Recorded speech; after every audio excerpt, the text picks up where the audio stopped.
Mm.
Good morning, Nagasaki. Good morning, everyone.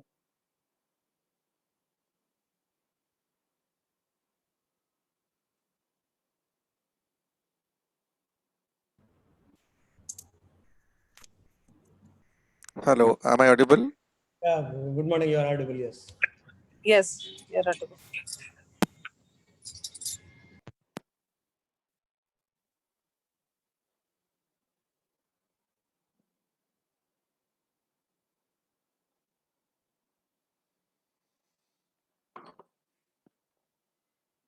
Good morning. Am I audible, Nagasaki?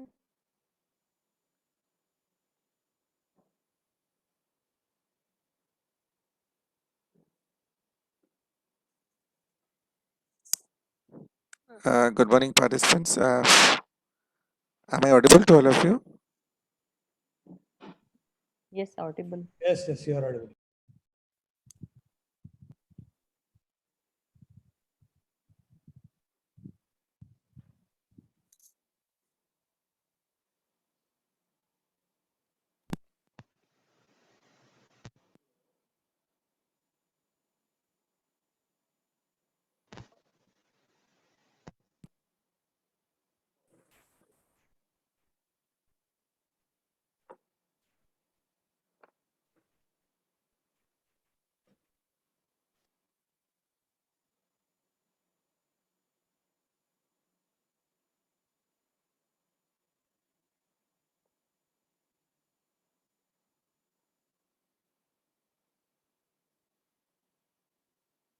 Good morning, everyone.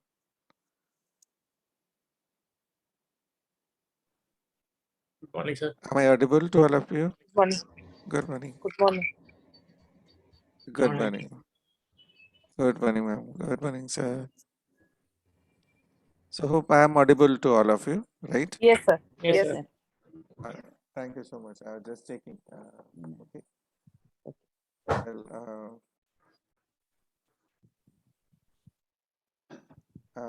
I mean, is it expected that some more will be joining? We will wait for a while or we will start?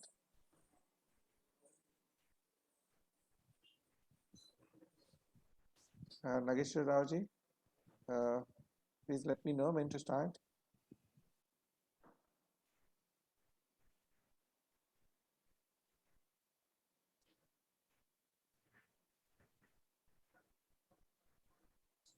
Yes, sir. You can go ahead, sir. Okay. Okay, thank you so much. So once again, good morning to all of you and welcome to my session on project management. I think my voice is clear to all of you and it's Yes. visible. Yes, it is Right. audible. Yeah, thank you. Just quickly, if you could, I mean, to understand with whom I'm going to interact, if you would quickly just, introduce yourself in terms of your name and position currently, it would help me, in designing the content further and, for a better participation. Before that, let me introduce, my name is Dr. Prashant Mohanty. I'm basically an Interdependency engineering graduate and done MBA, PhD in supply chain management. And I'm also teaching mostly operational management subject areas and in the field of operation management, project management, supply chain. And my research is also in the service operation management optimization. So almost I'm into teaching for last 25 years. So I'm happy that I'll be interacting with you, like senior people who are working in the receivable department. And the session would definitely will be more interactive, and it will help both of us to share our expertise, both academic and practice. So that's what I can speak as of now. I'll be happy whenever we speak, when discuss any point of your queries or your suggestion views. You can always interrupt me and discuss, share your ideas, so that it will be more lively and we all of us can get best of the learning outcome out of these sessions. So can you just have a quick introduction of everyone, if it is not inconvenient to all of you? I am Pushpa Rani. Yeah. Hello. Yes, ma'am. I am Yeah, Pushpa ma'am. Rani, Principal Financial Advisor, Railwheel Plant, Bela. I'm a electrical engineer and company secretary. Okay. I've been there for the last 4 years at Bela. Okay. Thank you, ma'am. I am Situ Singh Hajong, presently posted in Guwahati, NFLA headquarters, and holding the post of Chief Electrical General Engineer. Good morning, sir. I am CHS Reddy, CEGE South Central Railway, Okay. electrical engineer basically. Everything. Okay. Good morning, sir. I am Sanjay Kumar Gupta, Chief Electrical Distribution Engineer, Northern Railway. I am Padmavati, sir, Chief Signal Engineer from Southwestern Railway. Okay. This is Alok Tiwari, I'm Chief Engineer here, South Central Railway. I'm basically civil engineering and my master's in structural engineering. 32 years experience. I worked Railway Casting Limited for 7 years in project execution, apart from the construction and open air operation. Prior to work, joining here as South Central Railway, I was in the division rail manager in the Guntakal division. Looking forward to learn something new about project management here. Thank you. Thank you so much. Good morning. Good morning to Prashant ji and everyone, all participants. I'm Srinivas. I am currently Chief Engineer in South Central Railway. I had almost 50% of my career has been in projects, and I was almost 8.5 years Chief Project Manager in Railway Vikas Nigam Limited. And just before the current posting, I was working as Divisional Railway Manager at Vijayawada. Thank you. Yeah. Please go ahead. Thank you. So anyone else?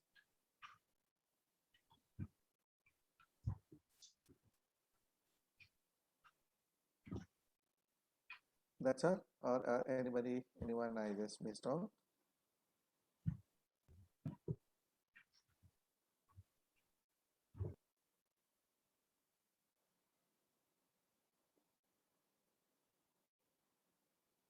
Okay, I think maybe some of you have a problem in connecting audio and all. Okay, so maybe in the process, we will, without wasting more time, we'll be interacting with others, those who could not speak now. Deepika ji, are you speaking? Sir, you are not audible, sir. Kindly keep his mouthpiece near to you. Okay, am I audible now? Yeah, now Is it's it better. better? Yes. Okay, Yes. okay, thank you.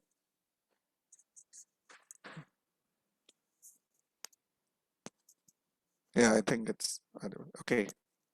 So this is audible to everyone, right? Thank you. Yeah. So let me tell you that I think, as I understand, some of you have already got experience in working project management area. So that something is not very new, and maybe some of you are partly associated with some of the project.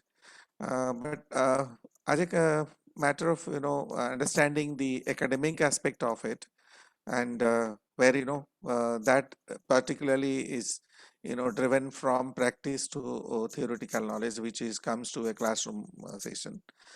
This content which I have thought of to discuss with you is based on PMI standards.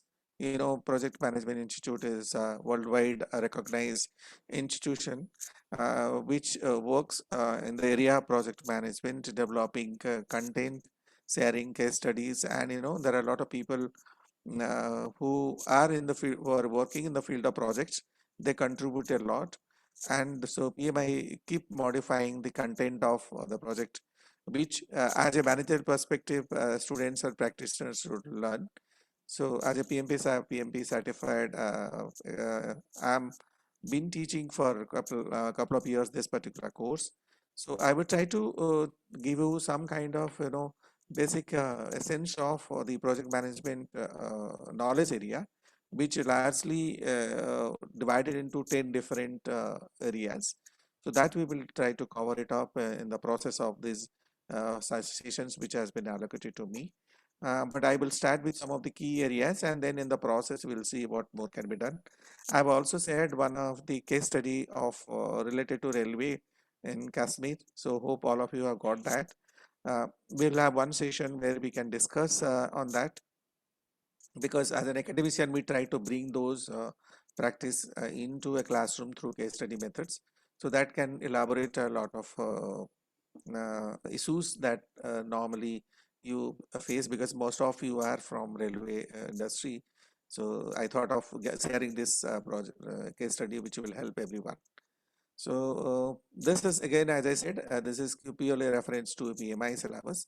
So this is the my course agenda, where we'll be covering project management framework, process, integration management. I'll be talking after towards end, because it integrates all the knowledge area, and then scope, time, cost, quality, HR, communication, risk, procurement, and of course, latest addition is about stakeholder management. So these are all 10 broad areas which any project manager needs to understand, and to be a I mean, before you lead a particular project as a PMO office. So this it will help us all of you to develop a project charter document, because I understand if you some of you have worked already, a lot of documentation work is done in the process of while implementing project, because this is very essential and is considered to be as one of the outcome of any project organization, or maybe particularly PMO, project management office, where you would try to capture all those insights, whatever you have learned from or you have experienced while implementing a particular project, which further can be referred by you and other expertise. And we will be able to develop a project management plan document, understand the practice, the process in the project management groups, and we will be able to have a fair idea of about all 10 knowledge area. More importantly, we'll discuss about scope of work, cost, estimates, and risk management. These are all very critical aspect of the knowledge area, which is comes apart from other areas too. And I would expect that all of you can at the end develop a project charter document if you are engaged to any of the projects or likely to work in any of the future projects. And finally, you can also be eligible to go for a PMP certification, which is an industry standard certification, very popular in IT industry and construction industry also. So maybe if you think as a career, you can look for this certification, which will give you a recognition worldwide. So that's my expectation from the course. I mean, the content that we are going to cover it up. And if I start with basic framework, of course, maybe some of you since already have worked might have little idea about it, but since I'm going to discuss few things, so I need to start with some basic understanding of the concepts. So what do we understand by project management, and to whom we consider as a project manager, the triple constraint in the project, then value of the project management, project of the business strategy, and project versus operations, which we sometimes get confused. So these are all things that we will be discussing further. Now, when I define a project, this is always considered as a temporary endeavor, and it is always unique. Why we consider temporary? Because every project has its start date and closing date. So you cannot continue for such a long time and for an indefinite period. But remember, temporary doesn't mean that it is only for a short duration. Definitely not. It could be years together, but make sure that it is always defined by a start date and closing date. So it could be 5 years, 10 years, whatever, but it has got a definite closing date. And so therefore it is considered as a temporary, because it will not continue indefinite period for a longer duration. That's how the concept of project we consider as a temporary endeavor. And the second important parameter in project we consider as a unique. Why it is unique? Because every project is different from other project. It might be similar, it looks similar possibly, but it is not the same. So you would have a different expectations as an outcome from the project. You will have a different experiences in terms of challenges and issues while delivering the project, and you will have a specific requirement and in the sense of implementing the particular project. So therefore every project is considered as an unique, and so therefore as a project manager always look at that how do I make the best outcome of this project, which has been clearly defined in the scope statement. So temporary and unique is the key buzzword of any project that we consider. And the third important is a progressive elaboration, that it tells us developing in step and continuing by increments. Sometimes the project may have some kind of little additional expansion work, which may be a next level of work that also can be taken off as an additional work, but may not be included at the initial stage of the whole project, but subsequently it has been added, so that can also be considered as a project. So this is what the basic understanding of a project, that we take it as a understanding point of view. Now, if I consider example of projects, that could be anything. See, for example, developing a new product or service, also considered as a project. Now, when you create a new product or a service, this is only the first time you are doing it. It is unique, and you expect that by sometimes it will deliver. It will be delivered. So within a particular time, this unique product is going to be developed. It could be a good or services. So this can consider as a project. But the moment the product is developed and you continue to produce the same product again and again, we do not consider that as project. We consider it as operations. Similarly, I know all of you know this is constructing a building, implementing a computer application in the organization, restructuring an organization, also considered as a project. See, we have experience both in public sector and private sectors. We do restructuring of the organization because of various reasons.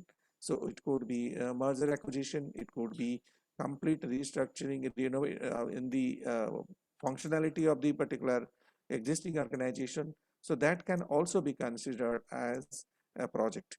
And so that is also, we take it as a project. Similarly, if you are looking for a new product to be marketed, we also consider as a creating a market campaign for the particular product. This is also considered as a project. We can be constructing a highway or a railway project, anything. Then organizing an event also. It could be any event that we do, that also we consider as a project. Even relocating a business also, that's also considered business. And today, social campaigns are also considered as a project, because you expect that at the end of the social campaign we would be achieving some specific, let's say, the event that maybe vaccination drive, that could be a social campaign. That could be a project. The project which we have done, like any kind of health related, or in case of poverty related, anything that related to a specific timeline with an objective to achieve some desired results, can also be considered as a project.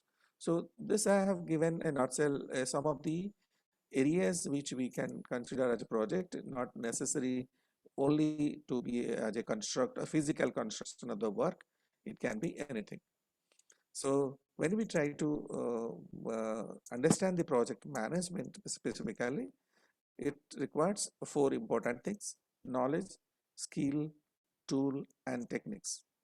Now, these 4 are very, very key factors that we consider that a project management manager is expected to have. Knowledge of knowing whatever is, as we discussed, as I explained just before, about 10 different areas which has been broadly defined. So knowledge into the project, skill specifically, some of the hard skill, soft skill, or maybe technical skill that you might be having, and the tools that you are going to make use of it while implementing the projects, and the techniques, the methodology that you would be applying to implement the projects. So this is how the application of knowledge, skill, tool, and techniques to a project activity to meet the project requirement can be defined as a project management. Now, most important aspect of a project is a triple constraint. See, every project as we understand it is unique, and it is a temporary. It has got a specific goal to achieve. So scope of the work, the scope of the project is one of the key constraints that we consider. We will discuss in the next station what is the scope. The scope specifically tells you that what you are expecting as an outcome from the project, or rather what you will deliver at the end of the project. So whatever you are going to deliver, whatever you are going to achieve at the end of the project is your scope of the work. And this is something defined before commencement of the project. So that's something is very typical. Like you are going to define something which is going to happen maybe after 5 years, 10 years, and that you decide today. So just imagine in the process of such period of time when we are going to implement the project, and suddenly some new requirement or new expectations comes out of the project, and then you may not have a scope to accommodate within the project work, then you will not consider. So always we consider that whatever we have agreed along with the sponsor, because sponsor who authorizes to do the project. So as a project organization, so the deal which we do between the project organization and the sponsor, that this is what we are going to deliver at the end of the project. So this means that you can't change at in between or while executing or at the end of the project. If something is feasible within that project, yes, that can be accommodated, but it will never be compromised at the once it is agreed at the beginning of the work. The second important is the time. We all understand any project has got a start date and closing date. So obviously the time is a factor which um, is a major constraint in the project, because time leads to that you want to take the benefit out of it. You want to make the benefit out of the projects that once you implement, and so therefore you don't have patience, you don't want to lose any time. If you are building, say for example in your railway project, the moment you start, you think of that this railway facility connectivity has to be connected to the specific location. So therefore if we can finish up in 2 years time, 3 years time, or 5 years time, people can avail that services, and whatever investment has gone into can start recovering from the project. So therefore time is always a fix, but this is again is a challenge to meet the time goal within the project. And many of the most of the cases you might have also experienced, and it's seen that the it's delayed, so time it is project is not completed within the time. And this variation leads to many other factors, including increase in the cost and not availing the particular facility. So this is the very critical uh, goal of any project, that the defined time which we have estimated at the beginning of the project must be achieved. The third important point is the cost. As we all understand, again, this is also equally important for a project. Within a specific budget, we need to complete that project. And if any variation occurs with the cost, who will pay for it? Will the sponsor will agree to pay, or where he will meet those financial requirements? So cost goal is again is another important constraint of any project, that while implementing the project everybody looks at. So the project manager responsibility is to see that within these three constraints a project is delivered. So any one of the violation can lead to or can be considered as not successful completion of the project, and that implications can be in many ways. So this is what every project manager has to keep in mind: triple constraint, scope, time, and cost. Now, this is the framework which I was talking about.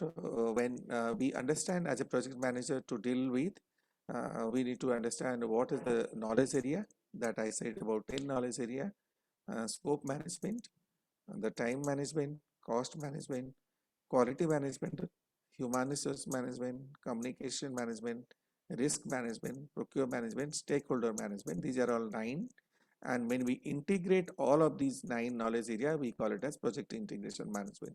So including project integration management, there are 10 knowledge area. One is expected that a project manager should know. So this is again, as I said, a part of the hard skill and soft skill of the area, including the knowledge area. So coming to the basic management functions, so we need to first define the scope of the project. Now I'll tell you one important point here. Every project has its objective. Why we want to do this project? Every project will have a question mark. Why at all you want to do this project? Now why and why the objective and scope, there is a two different things. Both are not definitely same. The objective could be many things. You might be trying to achieve 5 objectives, 10 objectives out of that particular project. But when you think of about scope of the project, you may not able to achieve all the 10 objectives. So therefore, we should not misconceive or we should not misunderstand that objective is same as the scope. Scope is that what your project can really deliver. What is that the project can deliver is the scope, and objective is that why you are going to do that could be beyond the scope of the work. And identify the stakeholders, decision makers, and escalation procedures. Today, all of you must have experience in your work life. Stakeholder management is a key challenges. In the process, we say the stakeholders are two kinds. One is internal stakeholders and other one is external stakeholders. Internal stakeholders are those who are responsible or part of the project. They are working within the projects. So they are the responsible, like starting from sponsor to management teams, the people who are involved directly or indirectly with the projects, those who are in implementing the projects. So that we consider as a internal stakeholder. Second important point is the external stakeholder. External stakeholders are those who are going to be affected in or benefited about by this particular project. Maybe you are implementing a project and the locality of that people living in that locality, they are the external stakeholders. So maybe their lifestyle, their some kind of the environmental effect, they would might be affected by the particular project, or maybe you have to displace them. So they are all secondary or external stakeholders who might be affected or even benefited. Both I am saying. When I say stakeholder means they could be affected or they could be benefited. So you need to understand who are those stakeholders and how do we manage. And the next important point is the decision makers. In project, a very key point is that who are the authorities who can take decision. Why I'm saying this decision makers? Because in many of the times within the while implementing the project, whatever the plan which we have thought of might require changes. So in project we call it as change management. Now, if at all, if you expect anything to be changed, it needs approval from the concerned authority. So many of the cases when any any deviation that you want to make while implementing the project, you need to know who are those decision makers and how do you apprise them, how do you take their approval is a critical case. So sometimes the project manager management office or project manager thinks that I am the head of the project and I would just implement it. I will not take approval. I need not take discuss with my uh, management team and all. That's a wrong process which leads to some kind of disaster, and possibly maybe the accountability also would be too high. So always it's a collective decision, and therefore while making the project for a specific project, who are the key persons would be consulted for a decision is to be identified. And then third important is escalation procedure. Project means you will have day and day a lot of issues will come up, and this is something very natural.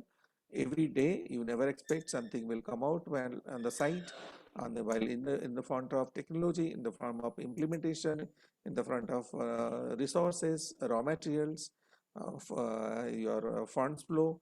There could be many other issues. So or maybe legal compliances. So where do you escalate this? So what is the procedure? Because like say in the bottom of the pyramid of the project, when some people are engaged to deliver certain works, they should know if they face any issues to whom they will escalate, to whom they will communicate, because this is something very critical. That's why you have seen in one of the knowledge area, we consider a communication is very, very important. And because you need to understand who are your upward or downward stream team members to whom you will escalate about the issues.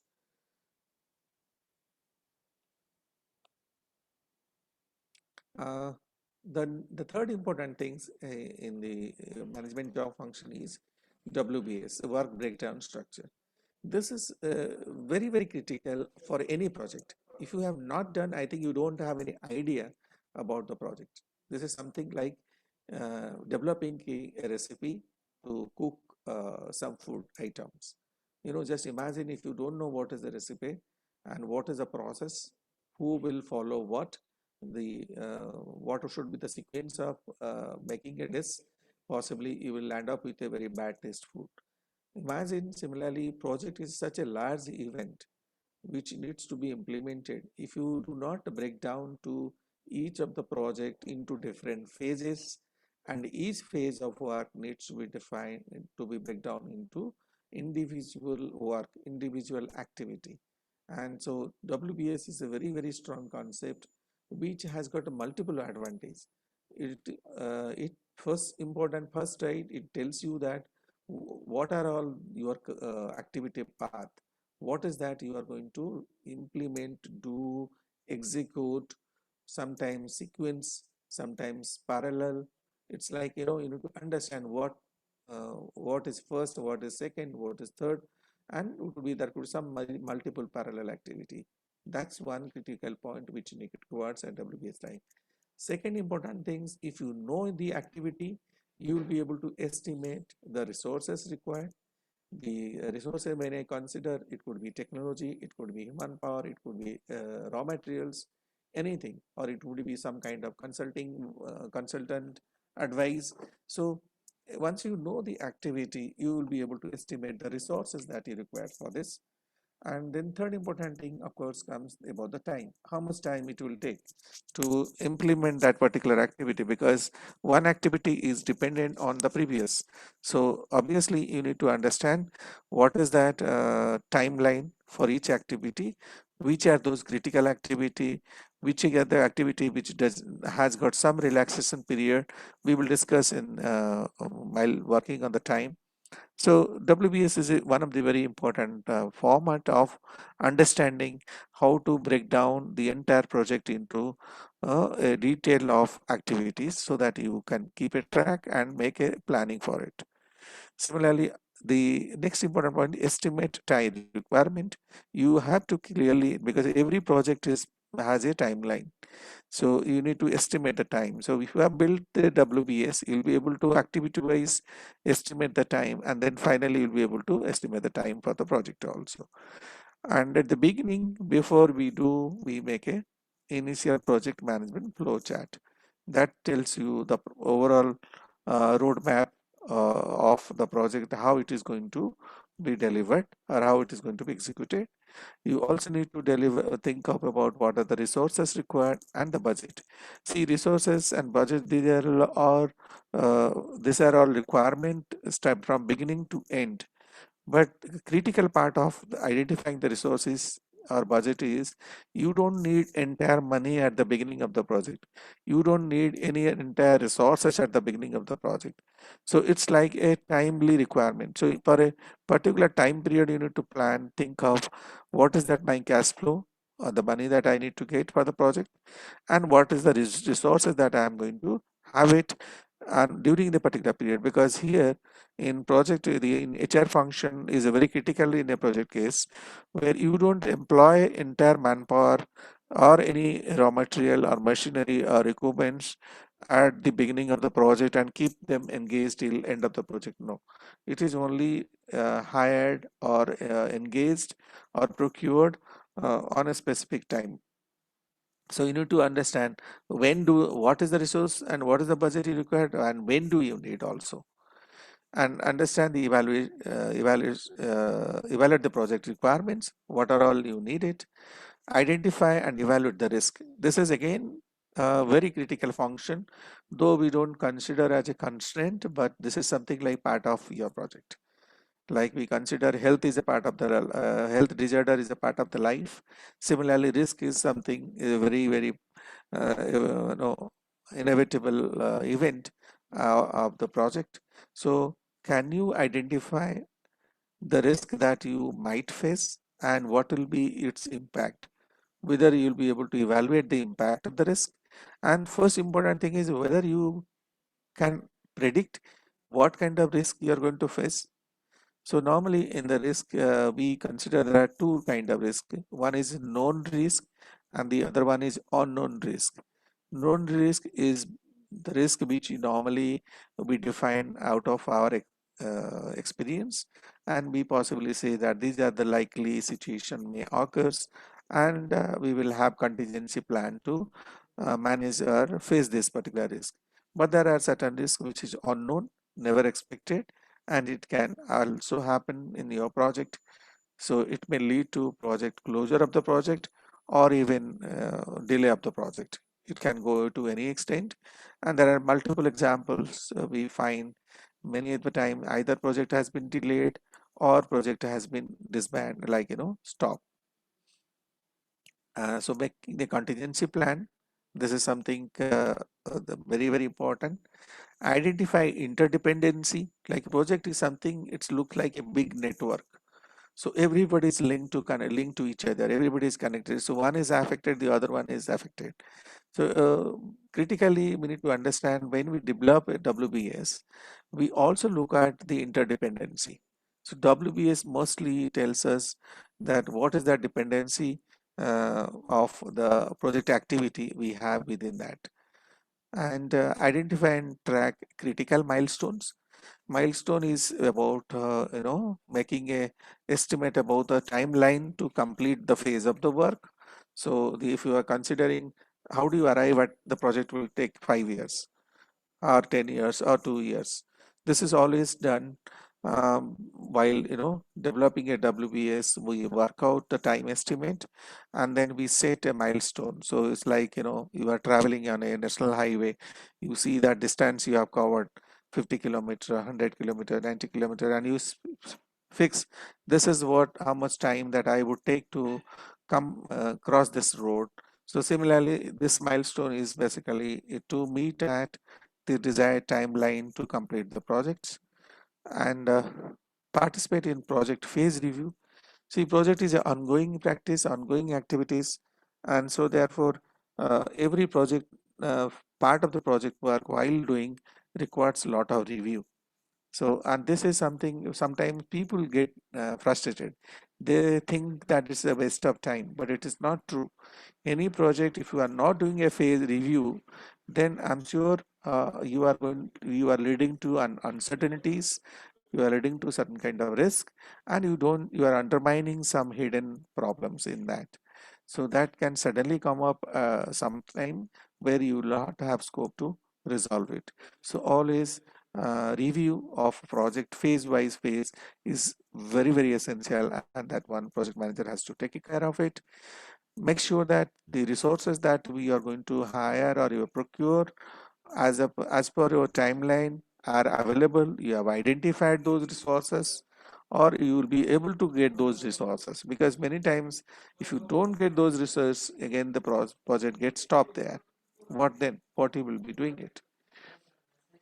And as I mentioned before a couple of minutes, change is a part of the process again, because you thought of something as a at the beginning of the project we plans for something, but on reality when we start implementing, out of certain experience and issues, we might require to change our decision, and so therefore that's called change control management, and this is a process that needs to be followed with a proper hierarchy on, so that it is the reason is verified and it is approved by concerned authorities and also recorded for future reference.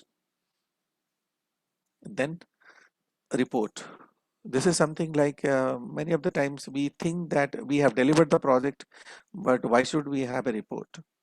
report is something kind, you can say the reference or guideline for the next project. So the entire duration while implementing any of the project, recording everything starting from minutes of meeting to decision that we have been taken has been taken during the project requires a complete reporting structure, I mean documentation. And so therefore it is important that all of the project manager also have a process or office, project management office should take care of making a report, documenting everything, and finally produce a report and keep it as an archive for future reference. Uh, Coming to project manager characteristics, we consider that project manager knows about it. He has required knowledge about the project, and he is a performer. He will be able to deliver the project, and it comes out of his basic competency in terms of understanding, of course dependent on the knowledge, skill, and of course his experience. And then comes the personal as an individual, because this is something very critical for a project manager, because it truly does not follow an hierarchy of saying that I'm the boss and therefore whatever I say it needs to be implemented. It's definitely not in case of a project.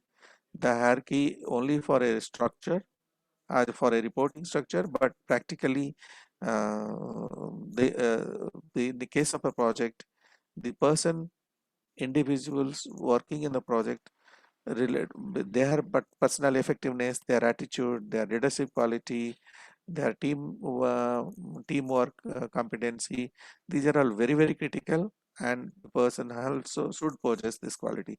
Like some many of the kinds, leadership always think that as an authority, if I say something, people will follow it up. It doesn't happen in the case of a project. And resolving some kind of dispute, conflict within the group or between the groups also is a bigger challenge for a project manager. So therefore, it's important that as a person, we should know you have a capability to do that. Apart from the project manager, we have project coordinator, slightly weaker positions, and to help the project manager. And similarly, we also have project expediter, which also otherwise we call it as tail twister. They normally, chase people. They give warning, alarm. See, guys, you are now at this stage. Your schedule is not. You are lagging with the schedule. You do not have a resource. You something. They will give you an alarm. This is what where possibly you are going to land up with some difficulties. They will tell you in advance. So there are different positions within the project who take a critical stand while monitoring and observing the execution of the project. And sometimes we call that there are internal auditors kind of role, where it is very essential that they need to be with the projects.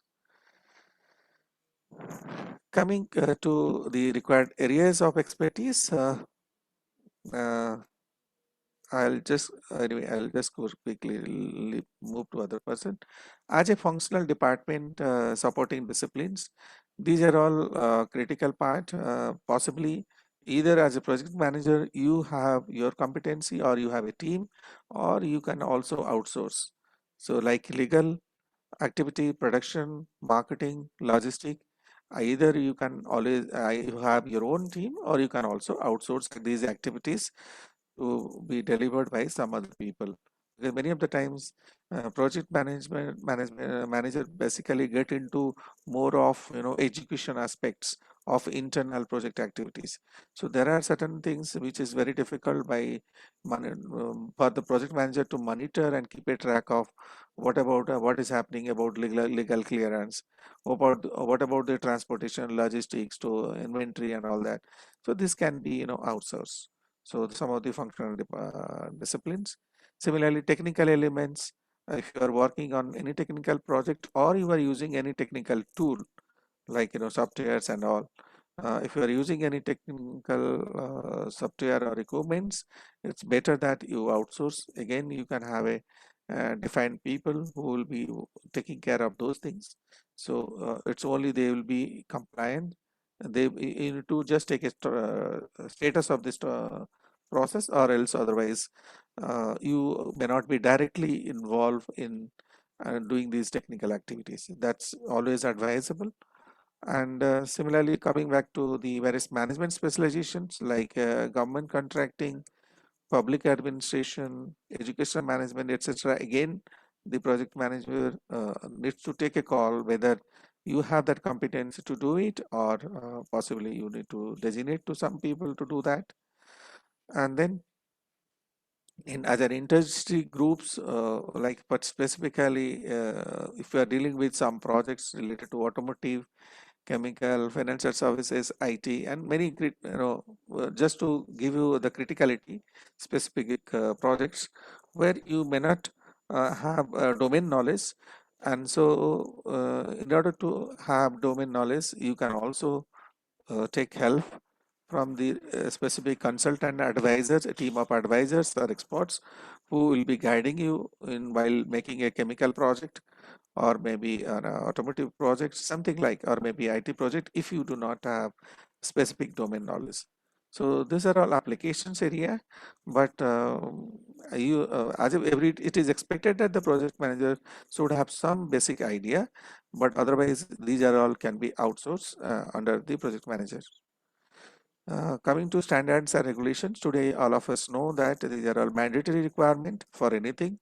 If you even construct a small house or you organize an event at your locality, it requires some kind of clearance from the government bodies.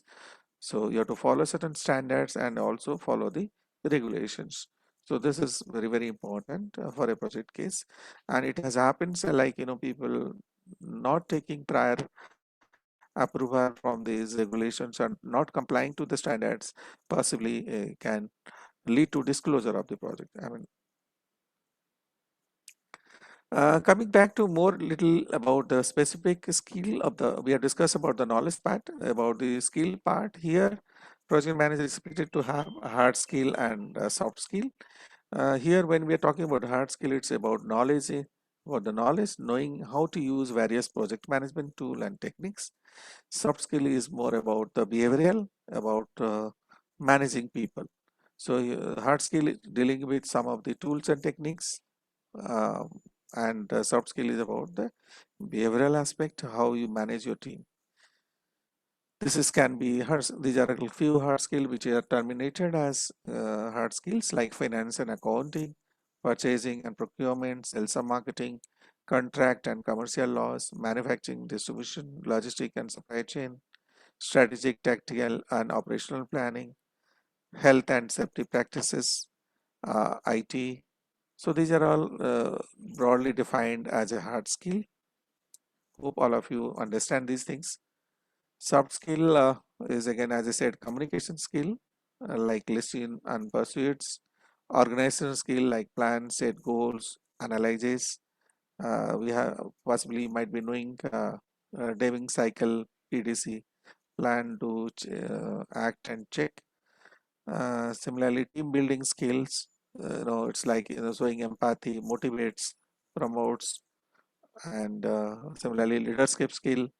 Today, leadership skill in particularly project case, we considered as a relationship leadership rather than front leadership. See, normally leadership can be defined in many ways, but more specifically here in project case, I would suggest the relationship leadership is more important for a project manager. When I say relationship leadership, the leader, as a leader of as a project head, it is not that you will be at the front, you will be at the center.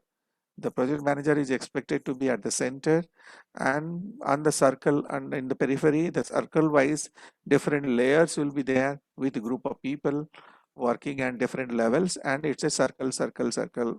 So you are at the center. It means you have an access, you have you understand the people, you have an access, you are a part of the team, You are the central gravity of the entire project. And there the people get motivated, people have an access, people understand, yes, the leader is within us, and it is not just a boss outside the project and taking a stock of it. So it is not the leader, you just walk in the front, rather you are at the center. That really helps a lot. Coping skill, it's more about the flexibility. You know, you are open to the ideas, because sometimes project manager is, of course, is not expected to be very technically expert, but somebody who is working in the field and he comes out with his own experience, that possible, and he can make a recommendation or suggestion. You should be flexible to accept it, listen to it. You should be more creative, you should be patient and persistent. Technology, it is that you should have an idea overall, may not be an operational level, but user perspective, it is essential, because operational level may not required, your support staff can help you, but as a user of the technology, you should have some idea. So if I take a media snapshot about the management skills of a good project, it comes to leadership and professionalism are crucial. Know what your sponsor expects from the project and learn from your mistake. This is, as I said, a very important point, that you should know what your sponsor is expecting from the project, and you should learn from your previous mistake, in fact, not for the current. Trust your team and delegates decision. Uh, know the business. Stand up for yourself. Be a team player. Stay organized. Don't be overly emotional. Work on project and for people you believe in. Think outside the box. There is some luck involved in project management, and you should always aim high. I mean, this is to uh, because some of the external forces which are not in control, and I leave it to this as a luck. But yes, you should always aim at high in thinking of doing the project more successfully.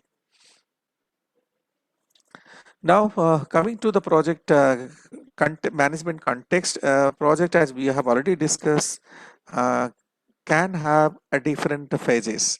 So when we think of a project, simply a set of activities that we carry out within a specific timeline, and that it gives a certain output. And some projects stand alone with no relation to other work going on in an organization. You might be doing some other activities, maybe the project may not have direct impact or linkages to that. So on the other hand, some projects are part of larger effort like phases, process, programs, and portfolios. Now, if I consider this project phases, project can be scheduled in phases, like, entire project for 5 years, 10 years. You can't take as one job. You can split them into phase of work. Like even sometimes in real estate, we have seen, in construction also, we have seen, we take some amount of work as a first phase, complete it, deliver, and then we go for the second phase. So it is like project can be divided into multiple phases, and it can you can have a specific timeline for each phase of the work and finish up by certain timeline. And to manage all the projects associated with the function, the group the project into three phases. We call it as planning, event day, follow up. So whenever you when you split into multiple phases, it leads to three specific activity: about the planning, about the event day, it's about the time to deliver, and the follow up. And each phase contains multiple projects. Program, specifically, again here we call it as a group of projects that are managed together to make the most of their interrelated status. So it constitute multiple projects which you are doing it as a whole program. So it's a larger perspective of the project. But yes, you may not be leading the entire program. You may be, as a project manager, you might be leading to a project, but parallelly there are some other projects are going on which could be uh, parallelly taken care of by some other people, some other team members. Hello. Hello. Anybody was saying something? Okay. Portfolios, it's again a collection of projects and programs. This is again much larger. So that's how it is. Of course, since we are focusing on more project, but as a term, we need to understand. That's why I'm saying it's more of a much larger to above the program. So portfolio, program, project, and phases. You can have a similar hierarchy like this. So this is sample. I will share these slides to all of you. You can just quickly have a glance of these when we discuss about the scope, projects, program, and portfolios. The definition changes when we will discuss about. Okay. We discuss about the definitions that comes as a scope, change, planning, management, success. But this is to clearly differentiate the project, program, and portfolios. But we will be focusing more on projects. But for your idea, you can take a note of this just to understand it.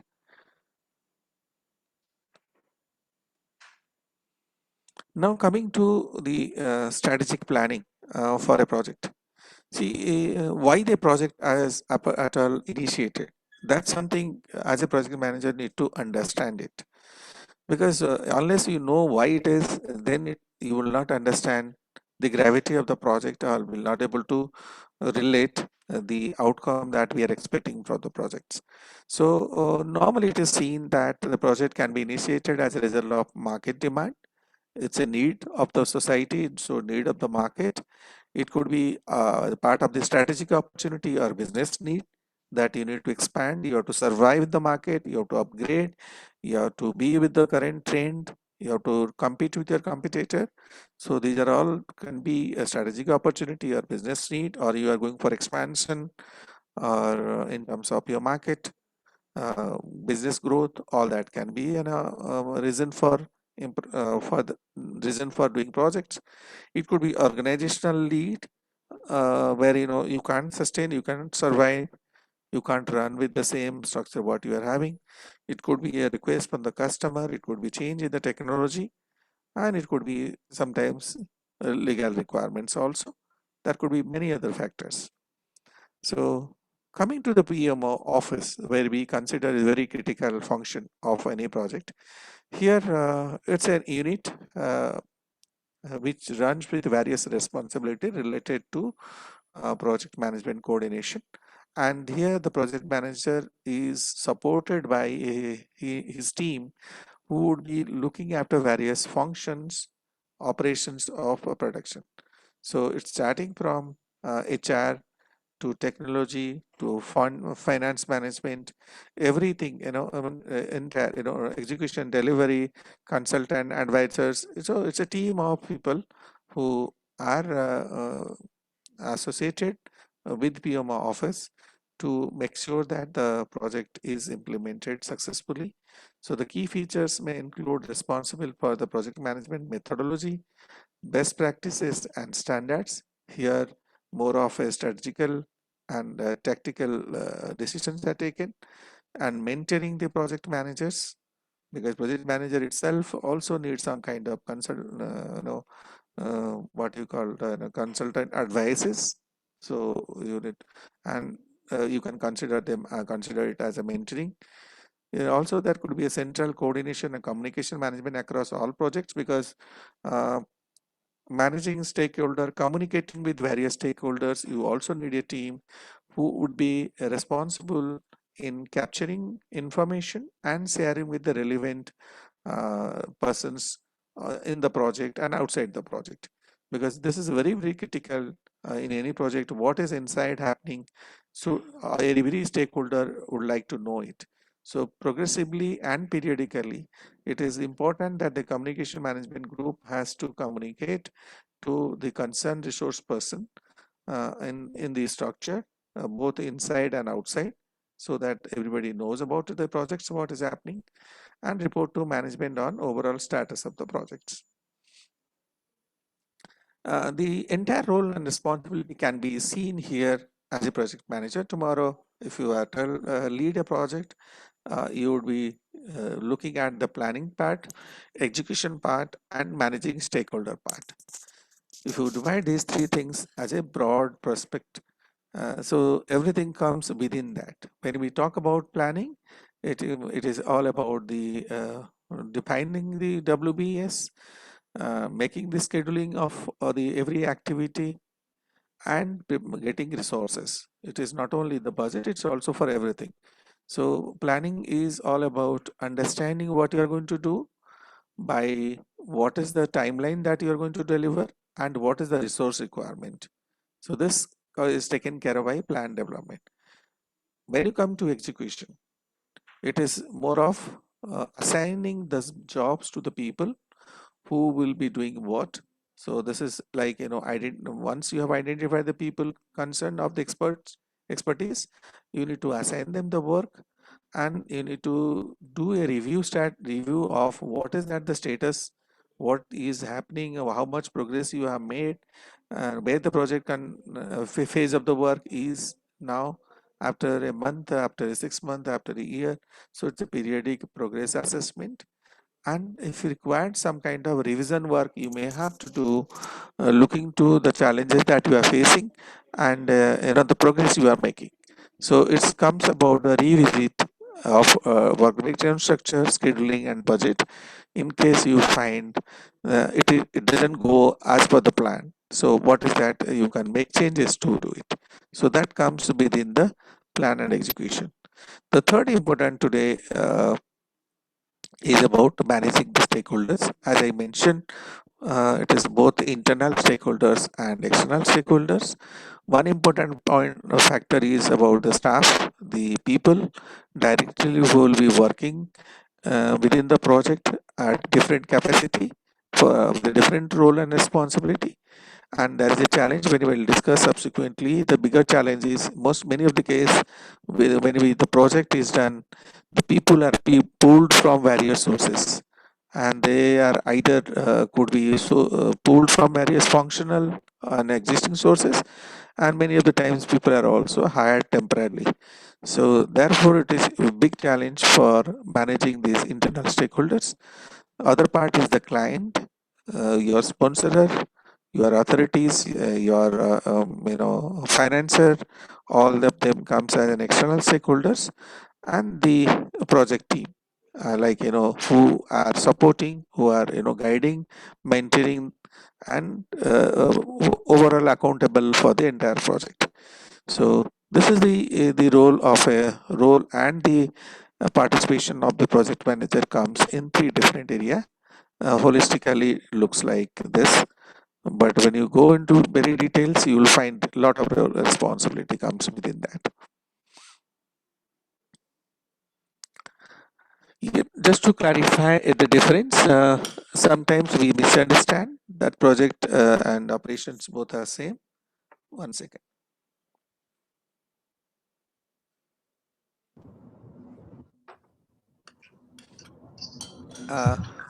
It is not true. As we have discussed, project is always unique and temporary, whereas operation is something which is repetitive in nature. We keep doing it multiple times, maybe the same thing we do more number of times. So therefore, uh, operation is not same as a project. One important things before we go ahead need to understand, anybody and everybody is not capable of managing a project or will be able to deliver a project. And somebody who can do, or so who is capable of, or can be considered as a project organization, must understand what is that enterprise environmental factors.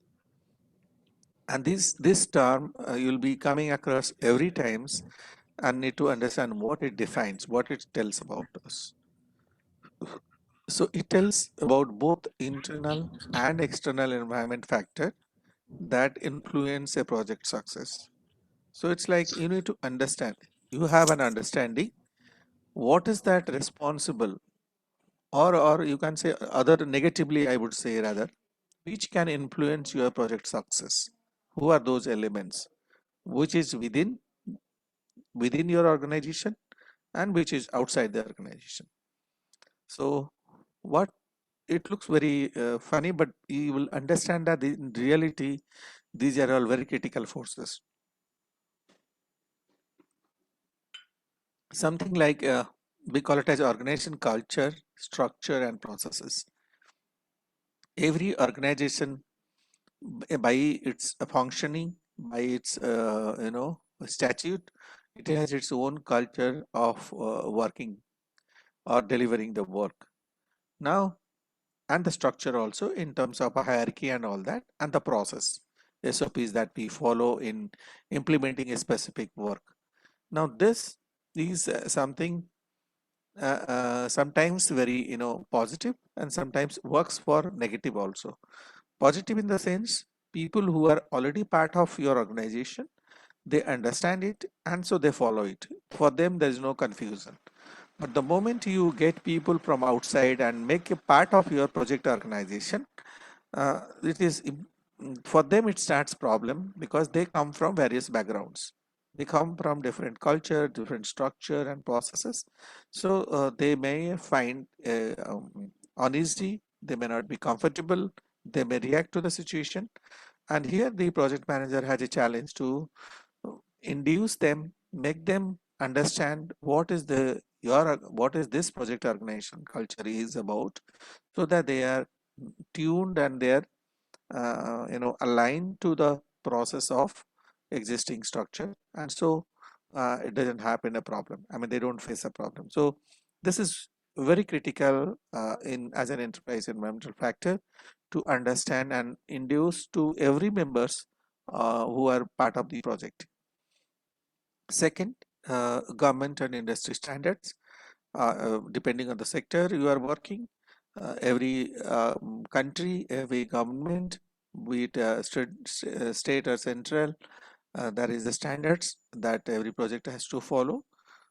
So therefore, like in most of the, so it is important that you should know what is those standards, and so that you follow it. Sometimes work doing a project in India and doing a project in some other country, it leads to different ball game together, both at a culture, structure, process perspective, also meeting the industry standard and government regulations. The third important thing, the infrastructure, in terms of facility that you possess or you have currently, which will enable your project team to deliver the work. Existing human resource, where you consider them that they are your asset, they have been exposed to similar kind of project, they know it, and they are not new to the organization, they are not new to the project also. So you consider them as core team. And personal administration, the functionaries, how do you how it is in place. Like again, as I said, every project is converted into a, once we start it, converted into a projectized organization. So normal organization and projectized organization has its different way of dealing with various functionaries. So you need to dictate or have a clarity what is that administration, personal administration system operates or functions for the projects. Then company work authorization system, in case you want to outsource, any of your activities, what is that guide, terms and condition guideline, and what you can do, what you can't do, all that that comes here, specifically when you have a third party engagement for your project.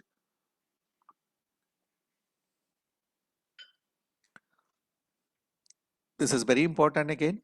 Marketplace condition, it talks about where you are going to have the project, location of the project, very very critical. Many such examples are there. Hope you must have also faced during your work life. Condition of working in a project at different locations gives you different experience, so it is not all the same. So knowing that, then comes to stakeholder risk tolerances, both again internal and external. how much they will understand, how much they would tolerate, how much they will be able to manage themselves, the risk that you might face. So like say for example, people working in a different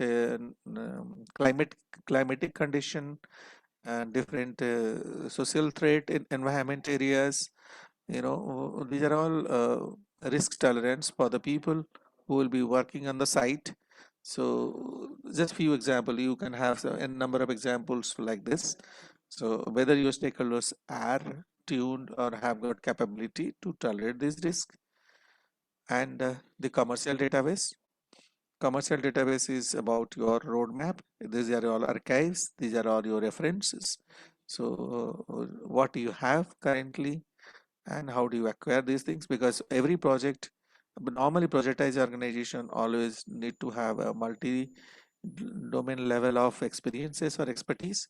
So either you have it because of doing previously, or maybe you have to hire and take reference from experts.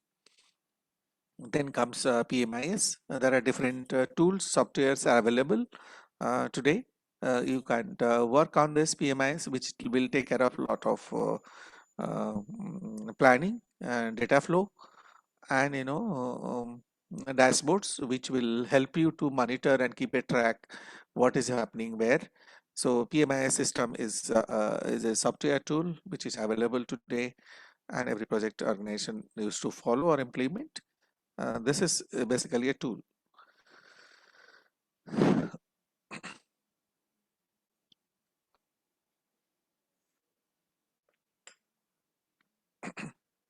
Up to this, is it clear to everybody?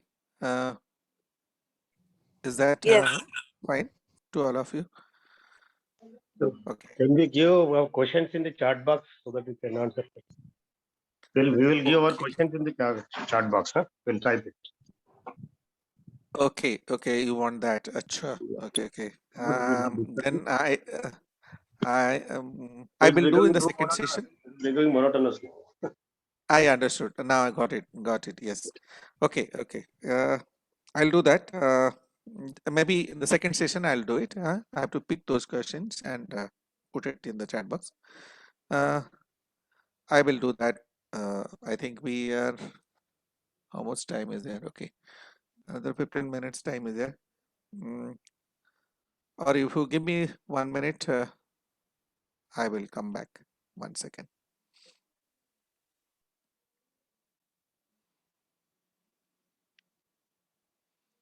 I missed it. I'm sorry. I'll do that now.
Okay.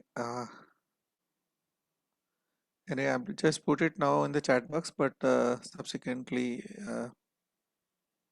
we'll do in the Google Sheet.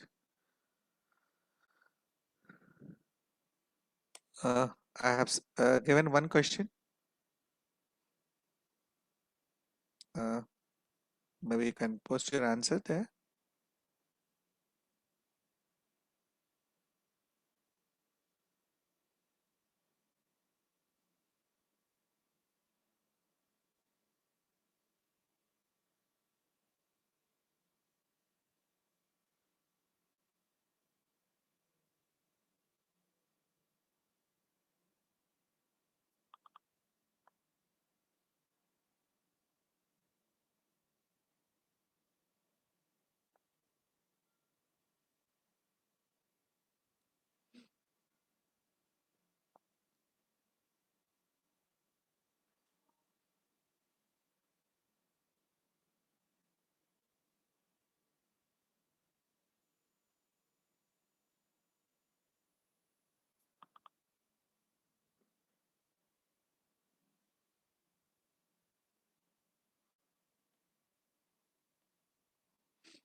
Yeah, started getting answer.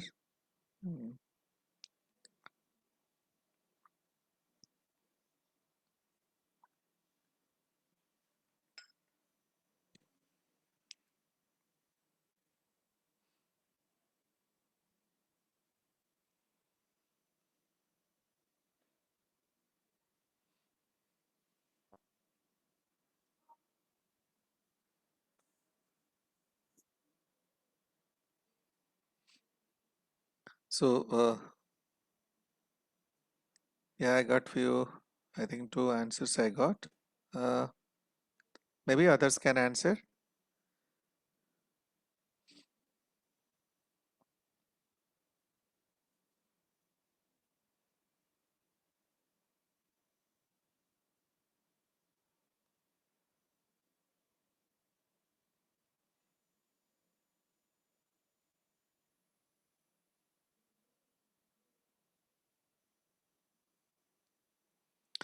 Okay. The answer is I'll tell you. You have to catch a keyword from this. The VP of marketing approaches you and requests that you change the visitor login screen on the company's website to include a username with at least 6 characters. This is considered as what? Will you consider as a project initiation? Because you are working on a website, already you have a website, and you want to make a changes to the login screen. So what is the job that you are going to do is the keyword is change in the visitor login screen to an existing website. So therefore here if you look at the answers which are given, project initiation, a project, ongoing operation, project execution. So so from this keyword, if you consider, what is the correct answer would be? Anybody like to change? If you have, that means that the project is already completed, the operations are on, and that's why yes. it started coming in. So this is exactly right, sir. So this is actually ongoing operations. This is correct. The answer is correct. Ongoing operations. It is not a new project that you're initiating, or it can't be considered as a project that you are just changing the login screen, or even not a part of the project execution. You're just making a correction to the ongoing process.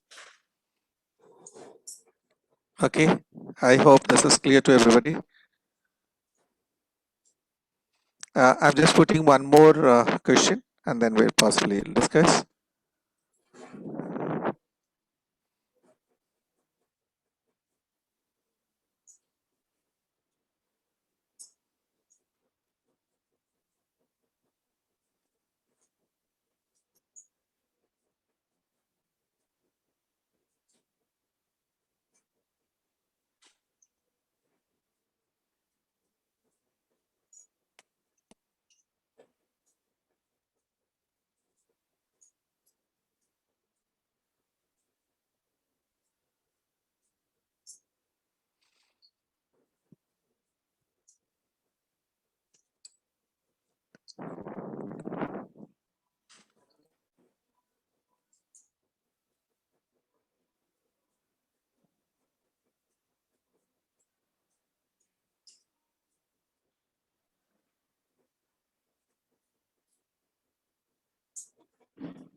Yeah, so I think some of you have already answered. So if I again try to answer using a clue, project is considered successful when product of the project has been manufactured, the project sponsor announces the completion of the project, the product of the project is turned over to the operation area to handle the ongoing aspect of the project, the project meets or exceeds the expectations of the stakeholders. So successful always is the experience of the sponsor or the stakeholders.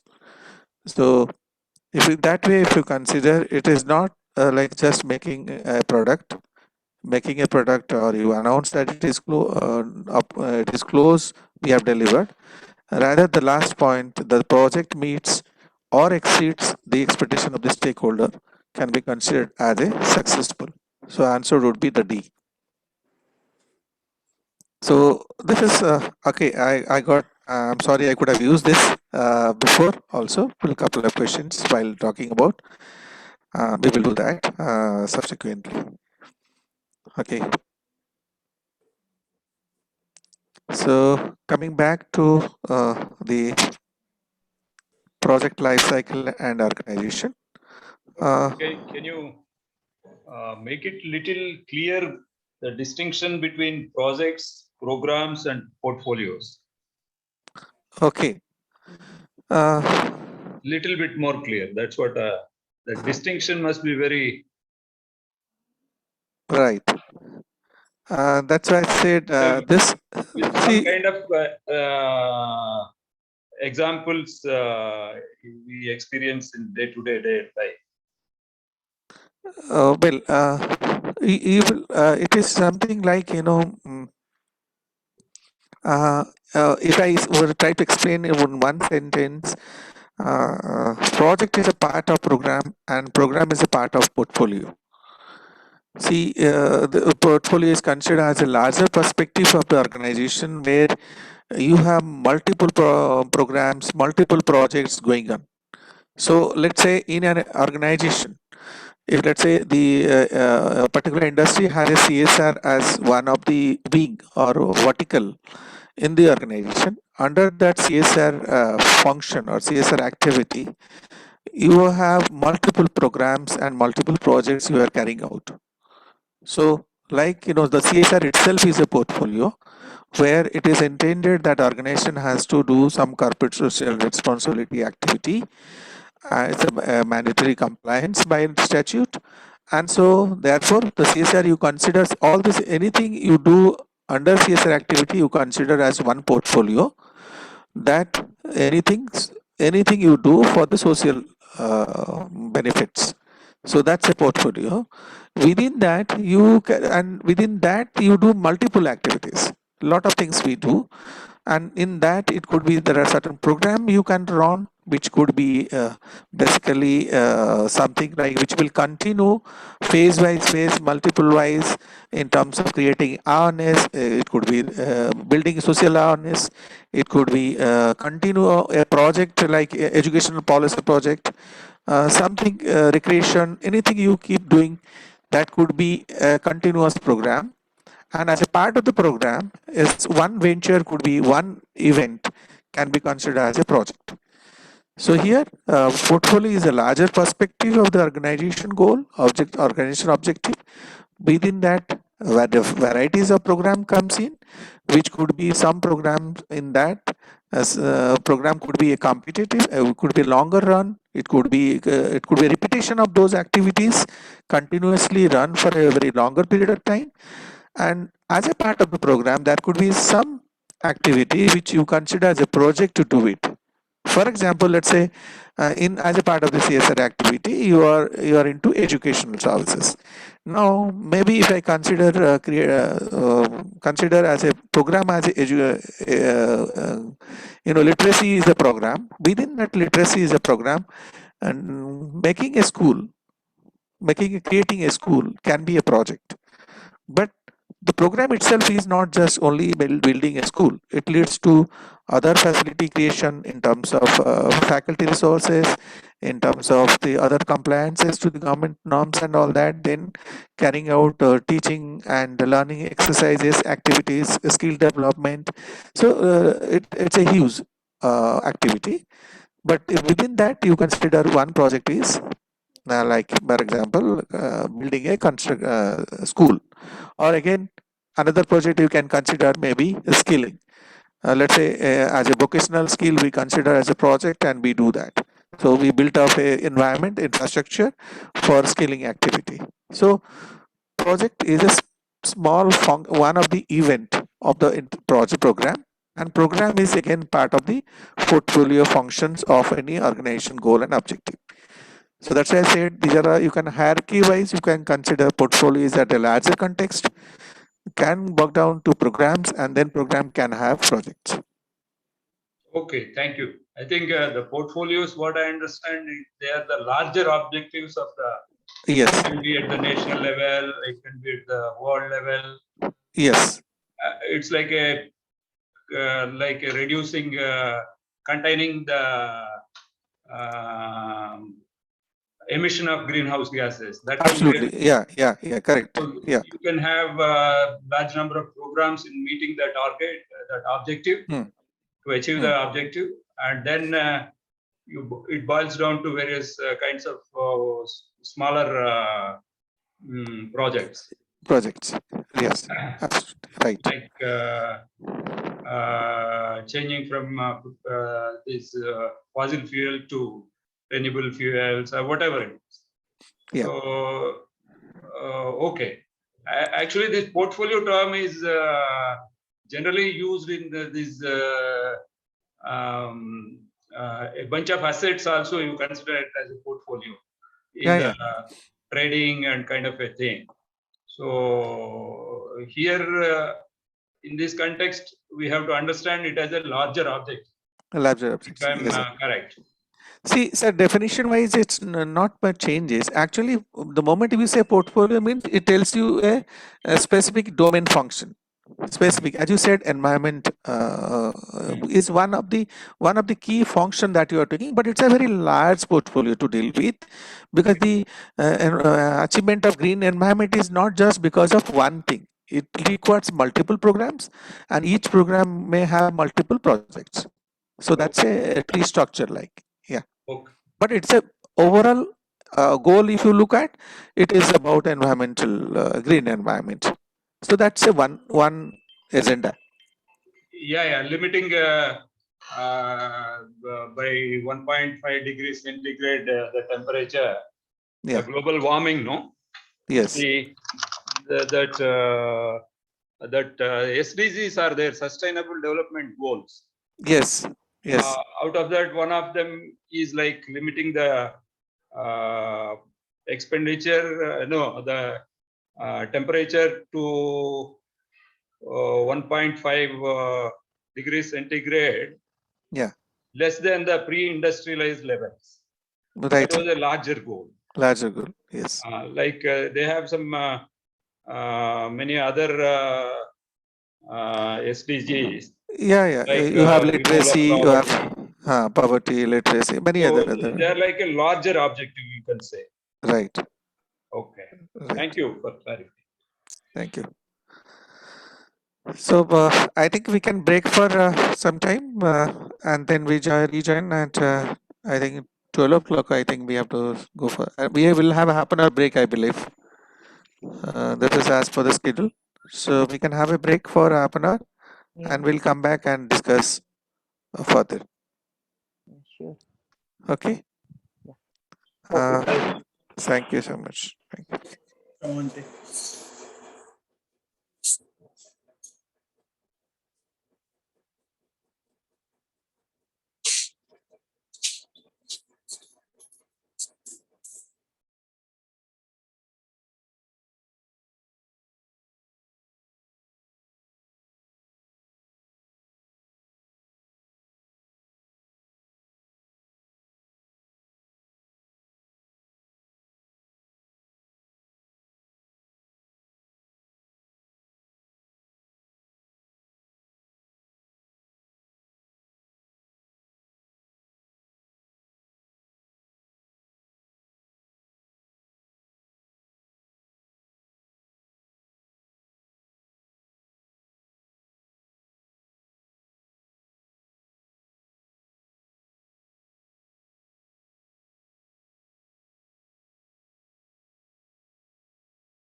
Okay, good afternoon, everyone. So, hope all of are back. Yes, good afternoon. Uh, yeah.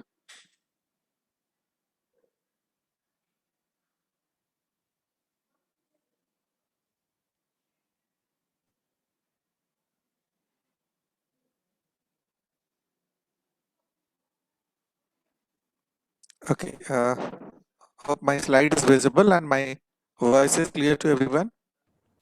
Yes, yes, please go ahead. Yes. Okay. Yeah, okay. Yes. Thank you so much. Thank you.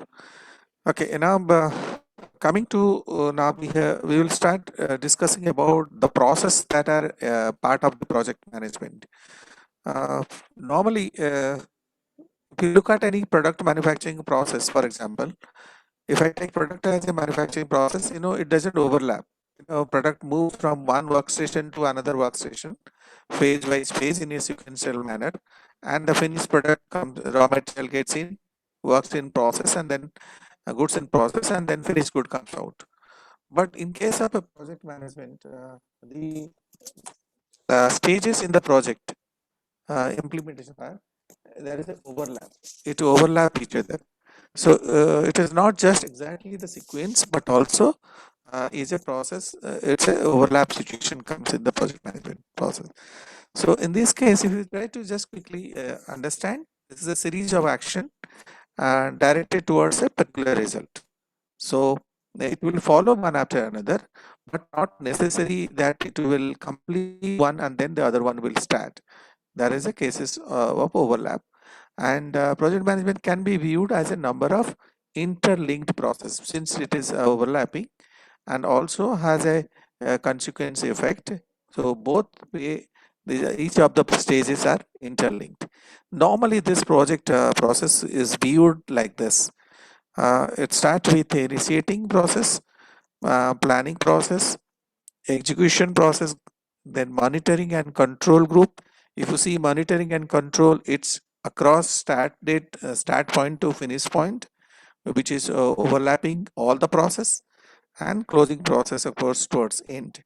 So the stages, which looks like there are multiple cycles uh, which is occurring at different phases, and each of the cycle is overlapping, and every cycle has a peak point, starting point, moves to a peak point, and then closes by a specific timeline, except the monitoring and controlling process group, which is overlapping, and it starts from the start date to finish date. So this is a typical layout of a project process group that we'll find in every projects across the board from start to finish. If I just quickly explain these each of these phases, normally initiating process defines the project phases. So where you are initiating to start the project in terms of authorizing somebody to do it. So it defines the business need for the project, sponsor, and project management. What is that the project will deliver? Who is the sponsor and who will the project management team? These are three key decisions are taken at the initial process before it starts. And then comes the planning stage where the project management, project organization has to make a proper planning of the project work, which is mostly related to the what are the works to be done, what is the milestone or the schedule of the activity, what is the cost estimate, and what is the resource to procure. These are all critical for planning. Apart from that, of course, there are allied services like, it could be something about legal clearance. It could be some kind of specific, like, for example, in your case, acquisition of the site and location. So these are all at the planning stage, it starts. But depending on the nature of the project, the work is to be defined. So specifically, what are the work to be done? When to be done, what is the timeline, what is the cost involved, and what is the resource required. These are four important factors comes into play during the planning process. And in the execution process, it's again very broad defined. Look into the nature of the projects. It is to be carry out each of the activity from the start to closing. where as I mentioned, some of the phases of work will completed and the next phase of work can start. So this is something that it will overlap and it will follow a sequence as per the interdependency on the project activities, and each phase can give some output which will be the input for the next level of project phase. So that's why when we consider phase wise also, the first phase of output can be input to the second level of phase work. Even within the phase also, when we do a network diagram of each of the activity, say activity output can be input to activity B. So that's how the sequencing is done. So execution process takes care of the implementation of those in a sequence with the timeline factor. Monitoring control is very important in terms of observing the progress that is being made, the compliance to the job output, and of course more important is about time and cost, because once you have decided the scope statement at the beginning stage, the next level of challenges comes about the time and cost, which needs to be monitored and controlled where during the entire project. Otherwise, the other two factors, which time and cost, can be deviated, because scope comes only at the beginning stage. Once it is agreed between both the parties, like sponsorer and project organization, there is no much challenge about it. The interference only at the beginning stage, but cost and time across till end of the project, it's continuous. So of course the quality comes into that. So this would define the how the project is to specific parameters of assessment. Closing process is a formalized process where the once project is completed, it is delivered to the sponsor, and of course based on the kind of agreement has been made. So there would be some archive project files, closing contracts, then whatever documents based on the lesson learned about entire the projects, receiving formal acceptance. Apart from that, beyond certain things, once you complete the project, there are also post project like compliances, like it could be some kind of warranty coverage, or it could be some kind of training to the manpower in while implementing the projects, or it could be some kind of real-time application when we do, there could be some issues, challenges might come which needs to be resolved. So that's why once the project is completed, there could be some extended activity. Of course, that's not considered as within the project deliverable, but once project is delivered and implemented, used by stakeholders, that activity starts with a minimum manpower and facility created to for a certain period of time as per the contract, and then it's over. So that's how the formal process takes care of the entire project. Now, so process groups, as I already mentioned, these are the stages, moves throughout that. Uh, Normally, if you estimate the resource requirement, we find that executing process requires about 50 to 60% of the resources and time. And this is again, I'm saying this is a variability, but it is been estimated considering various projects. The resource could be around 50 to 60% of the resource, both in terms of fund and time. The planning process requires about 15 to 25%, and initiating and closing process takes care about 5 to 10%, and monitoring activity is about 5 to 15%. So that's a kind of typical variability of the resource utilization and the requirement occurs in any kind of project, unless it is too different ironically. So if you try to link these knowledge area into a process management groups, the project integration is talks about all the 5 stages of project process, which we'll discuss at the end of the training. So because integration is going to integrate all the 9 other knowledge areas. So therefore this is one of the key knowledge area that one has to understand, which is covered from initiation to closing. And scope management, which we'll discuss next class, next session, where it discuss more about the scope planning at planning stage only, about the scope and scope definition and WBS, and at the final stage before closing, where whether we have complied to the scope, but whatever scope was discussed has been met or not, whether we have complied to those scope points. So that's called scope verification or scope control. That comes during the process of monitoring and control. And time management, it is again both at planning stage and monitoring stage.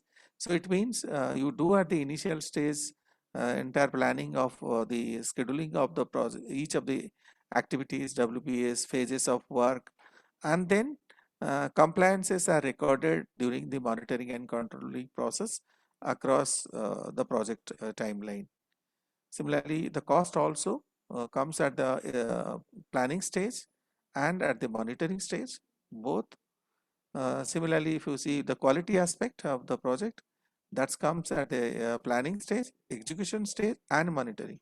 These three stages. Monitoring, again, as I said, it's overlapping the entire process. So it comes under planning, execution, and monitoring. Human resource also same, because manpower requirement obviously you need at the planning stage, execution stage, and monitoring stage. Communication, again, all the three stages like planning, execution, and monitoring. Risk comes during planning and during monitoring and control. It means it is across the board from the end to end, from start to close date.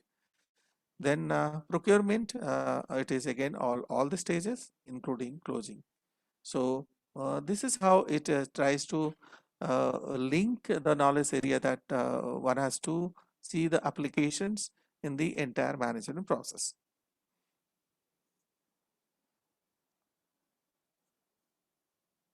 One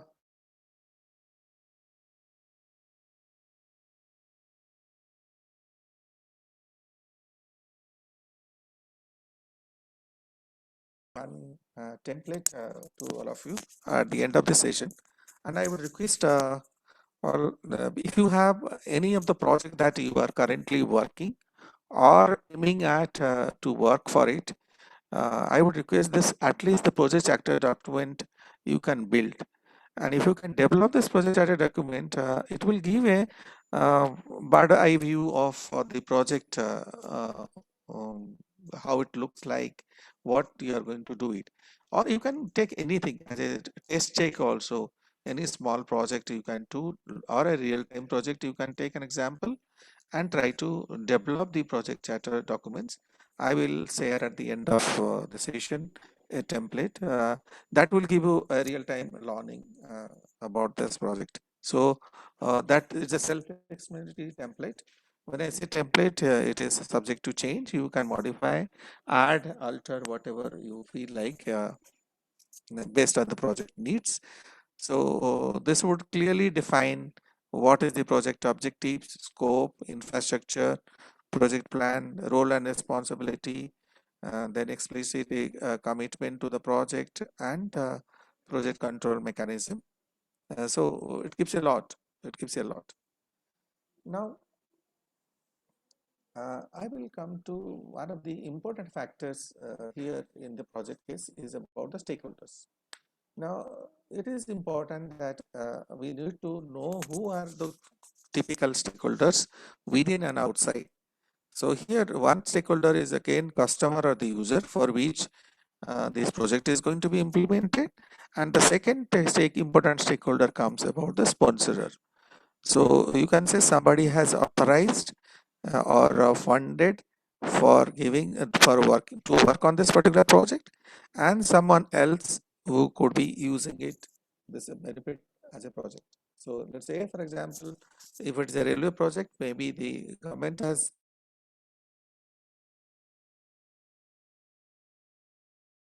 allocation, and so the sponsor is here government and other regulatory bodies. the customer who are going to be the beneficiary who will be using or using railway communication facility. So they are the beneficiaries. So these two are two different line of stakeholders where the both of them uh, have got expectations before project and completion of the project.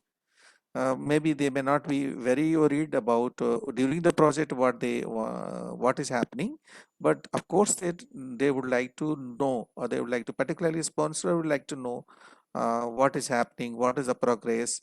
They will keep checking and trying to know the status of the project. But once it is completed, then customer comes as a stake, would able to give you a feedback and would expect something, or can lodge a complaint. I mean, all that comes once the project is done. So these are all two typical external characteristics, external stakeholders, which we consider but very influential and very critical. Within the stakeholders, again, it comes the entire lot of people who are responsible for this project. So take any name, project manager, project team, functional managers, sellers, business partners, suppliers, all those third party, everybody comes as a stakeholders. Uh, Culture I have already discussed with you. Now comes the important point here is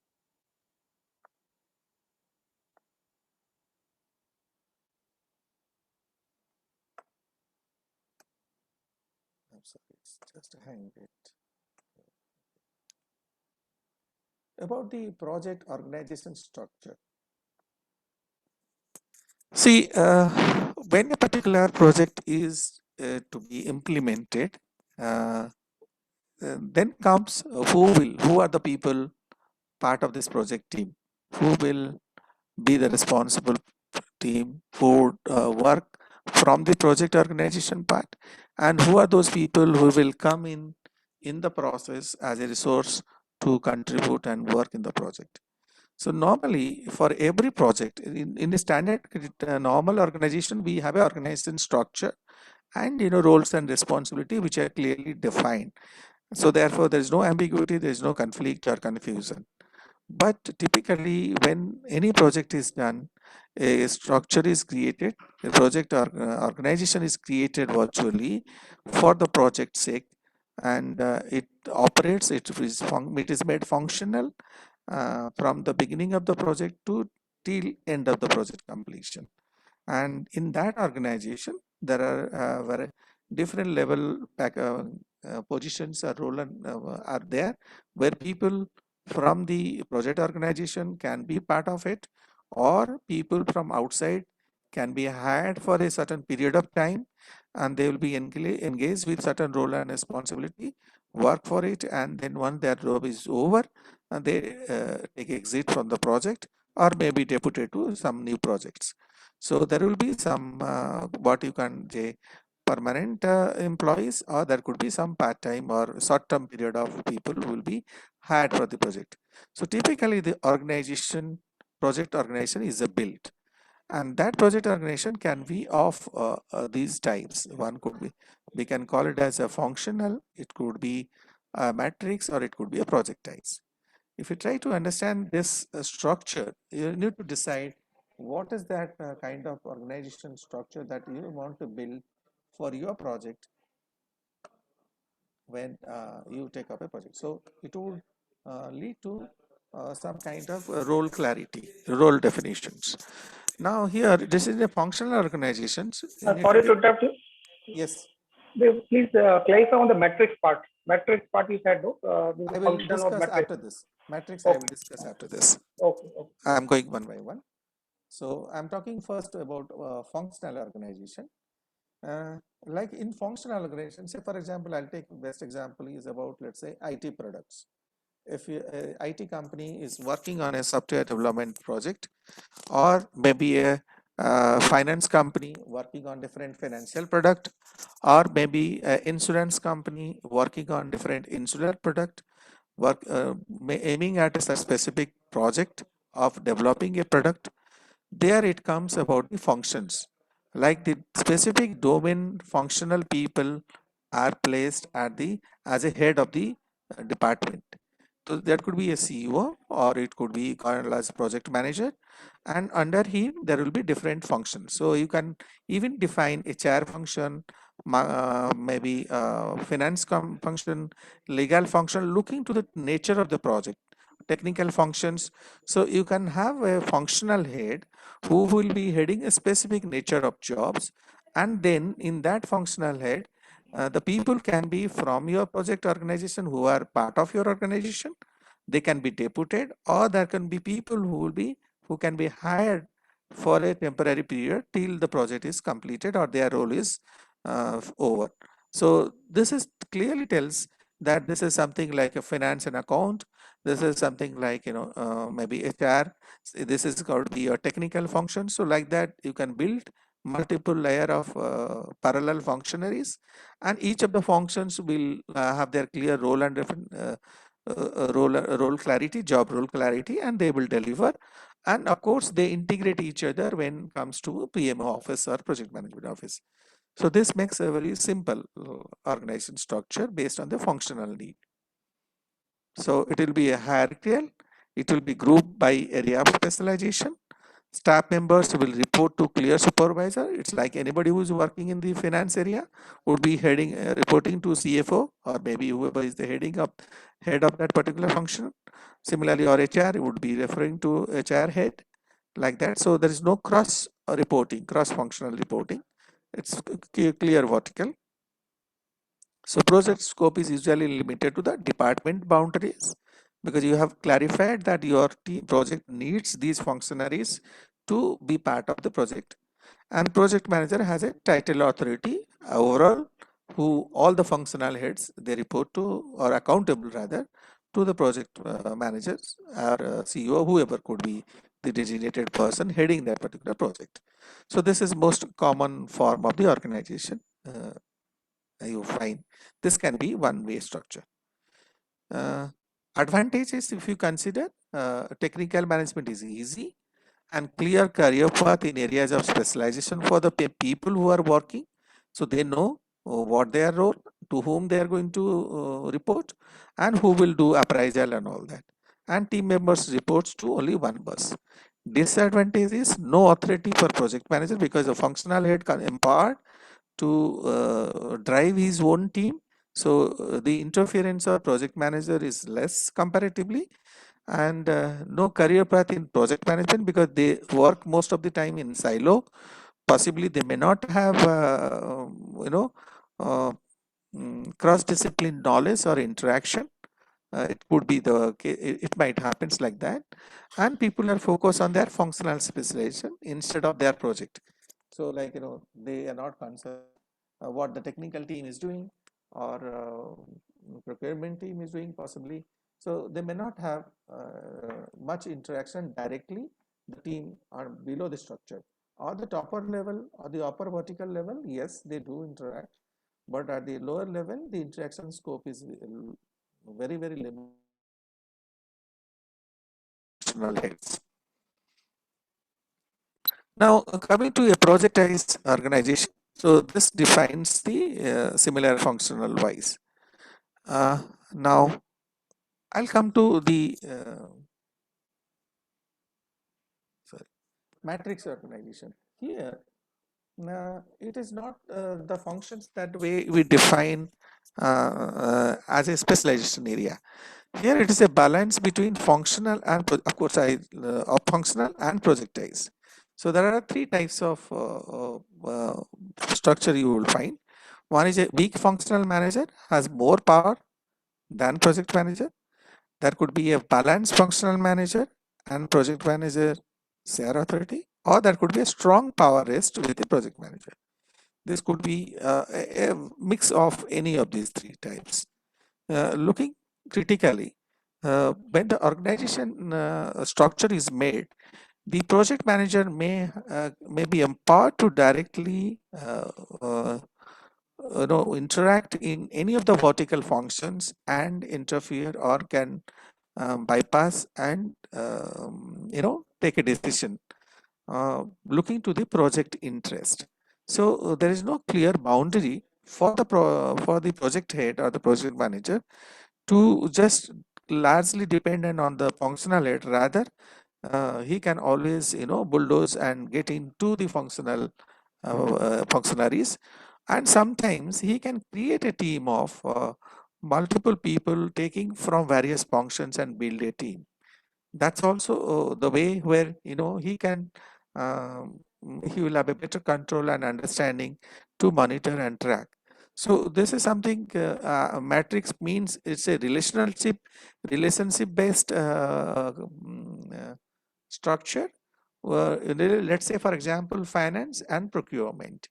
Now both have to be related, though both have different functionaries, but there can be a structure where the finance and the procurement functions, procurement verticals can have a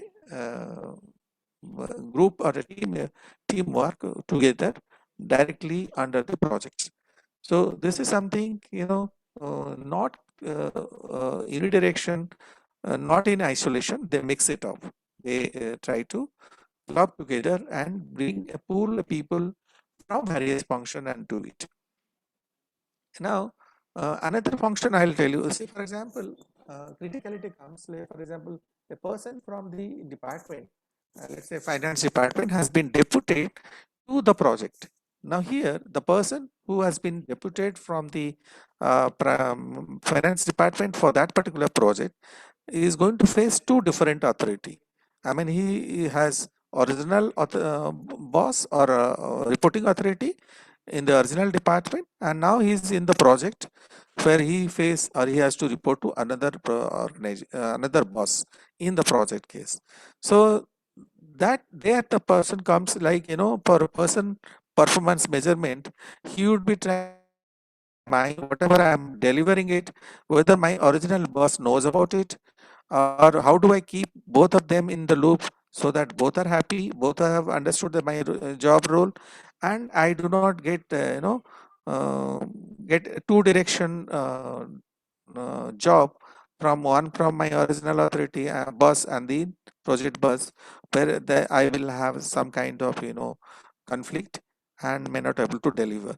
So these are all critical case in the matrix organization comes out, where the role clarity has to be defined when you pull a particular functional employee from one function to another level. So that sometimes also done, because it's not that the like, for example, the best example today I'll tell you, in management we call it as any of the sales team. Earlier used to have like sales team would be working separately, HR team will be working separately. No, today any of the reviews or any of the organization today, HR and sales both are at one part of the team. Like if there is a team, there is a review meeting of the sales team, the HR people also are present. So they understand the performance of the sales people they have hired, and they can also do, they can look at what kind of training measures, one kind of developmental measures they can take for benefit for no, to improve their delivery capability and to improve their performance. So this is no more in isolation they work. So that's a typically you find in the matrix organization structure. Advantages will be better visibility of project objectives, because everybody knows, though cross-disciplinary, what is their objective and what is my functional objective and what is their functional objective. So there is a clarity. But disadvantage is people reports to managers. As I mentioned, you may have two different boss. Better project management control of resources, because you are optimizing the resource utilizations, and no conflict, no ignorance, and right kind of communication takes place. But sometimes it's more complex also to control and manage. Team members are not disbanded when project ends. They can go back to their respective functions, as their interdisciplinary knowledge also there, so they are more considered to be more knowledgeable, and so they have a better employability in the future. And but then disadvantage is resource allocations. If you are keeping with your project, then where do you keep when the project is not there, or you have a different type of project? How do you redefine their job role and positions? Other one is the maximum utilization of the resources occurs. As I said, it's optimized use of the resources, but disadvantage is potential conflicts between project manager and functional manager. This is seen or visible because it might be functional head understand and says has a different view in terms of his employee working under his function, but whereas project manager we may have a different views and expectations, so that can be a conflict situation. So this is something as a project manager has to look at, looking to the project specific requirement and decide what kind of organization structure would like to have. I'll come back to I'll set a question for all of you. I think you will be able, you can try out.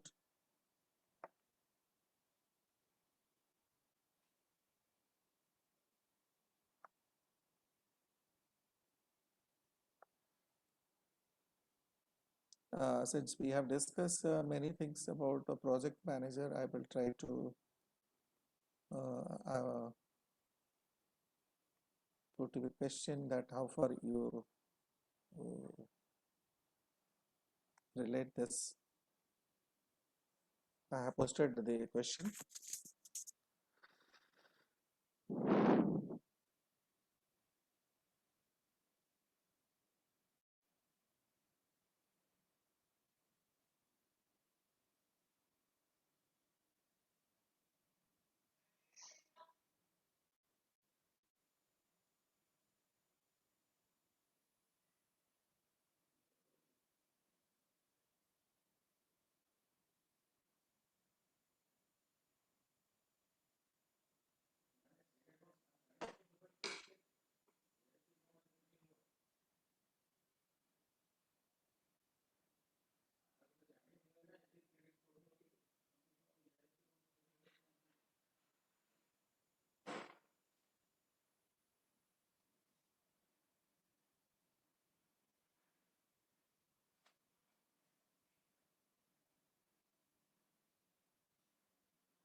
Okay, I think many of you have answered absolutely correct. The answer is A. That's personal integrity of others, because you are responsible in maintaining integrity. So therefore, the first A is the correct answer. I'll give you another little critical situation. Maybe you might have faced similar locations. Try to answer this.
Okay. Many of us saying C, and of course, one person says D. There are a couple of yes, D also. So there looks to be again a conflicting situation, either C or D. Okay, anybody who has said C, can you please try to justify? And anybody who has said D, could you please give your argument? It would be called, I mean, since it is very offensive in that culture, so it may be offensive to snub that person. But there comes the matter of personal integrity. And regarding that personal integrity, it has to be reported to the company which one belongs. And as per the company policy, whether one can take it or one can submit it to the company, or if any laid down other guidelines are there that how to what to do in such a case, and that matter may be taken. Okay. So your answer is D, sir, right? Yeah. Anybody who said C?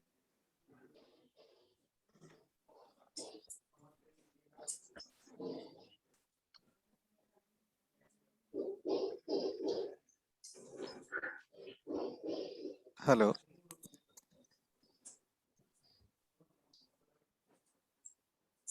Yeah. Anybody would like to answer on C? Why you think it is C? Okay. I agree. See, actually, the key point here, you please understand that you are going to have a contract in a foreign country. So that's a key point. You are going to have a contract in a foreign country. Each country has its own culture and way of operations. So when somebody is offering in a and that too in a meeting, like it's mentioned at the project kickoff meeting. So it's not somebody is giving you personally. In kickoff meetings, you are given a gift, and it's a foreign country. So two critical point. One is a foreign country. Second, you are getting this in a kickoff meeting. It's not you are getting something at a personal level, and so therefore it is your job is that you have to give their respect, you have to give their culture, and you have to give them honor because somebody has given a gift in a kickoff meeting. Obviously it is not that you are alone there could be many people.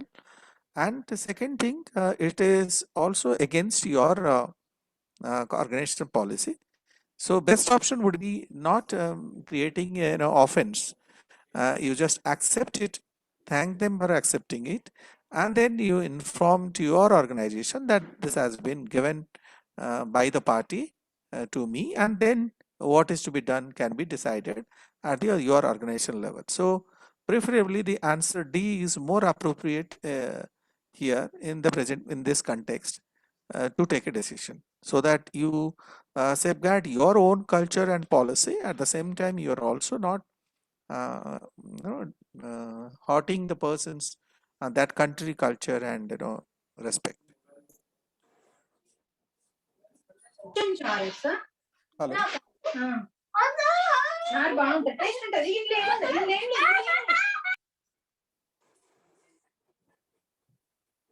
Yeah.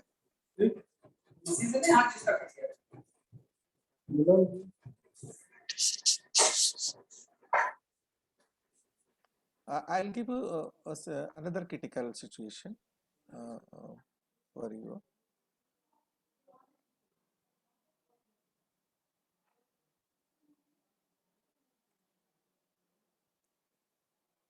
Please try this.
Yeah, I find the answer is D and B. So can I ask someone who has given answer D?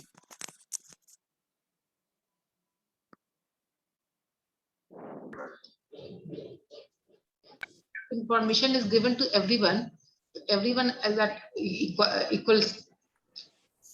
There's equality in the information Level given play. to all the Yeah. sponsors. Level playing field. So ma'am, you suggest that since you want to communicate to your friends about the deal, and you also want that your sponsor to that sponsor also should inform other bidders the same information.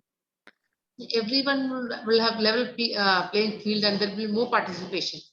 Who would be the lowest will get that the bid. But ma'am, there could be some confidentiality, which it's not that whatever open information, it must be there in the bid and in the contract. So that is open for everybody, whoever would like to participate in the bidding. But when comes to something internal, which let's say your friend is inquiring about, it means it has not been revealed by the sponsor. So it has been kept confidential, obviously. So neither you nor the sponsor would ever agree to disclose it. Right, ma'am? Because whatever is public, it's public for everybody. So there is nothing extra that if anything is being asked by your friend, additional information is definitely which is not there in the public domain and is been kept confidential knowingly. So therefore, sponsor would not agree to share that. That could be a confidential fact. If the sponsor does not agree, then we won't give information. We will give information only if there is a level playing field. Everyone has the same information. That is true. I'm saying anything, whatever is the common information is to be shared, it is already shared. And there's nothing that is hidden that your friend or my friend doesn't know about it. But as my friend knows that I am into this system, he's trying to extract some important information, perhaps not disclosed in the bidding. Then information should not be given. Then it will be B. Yes. So then we should not do that, right, ma'am? So the answer would be more looks like B. I think those who have given answer would B. So is it tell your friend that after all this time, they should know better than to think you would put your personal integrity on the line of compromise your job. So due to conflict of interest, so decline to give them the information. That's all you can do because you're not supposed to share the information. So answer B is correct. Just a second.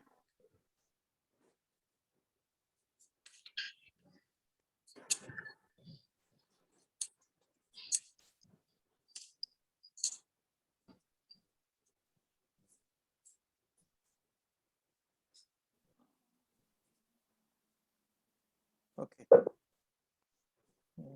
So I'll come back what I was discussing before.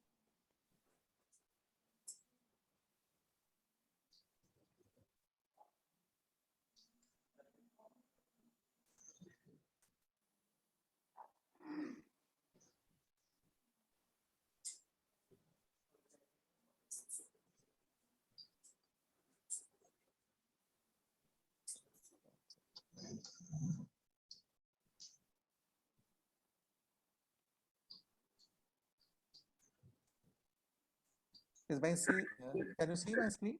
Is visible? I think, It's visible. yeah, thank you.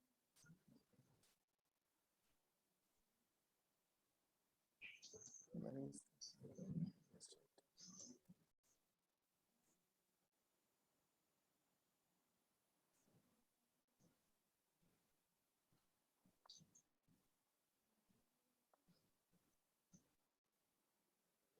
coming to the one more important point here about the documentation work.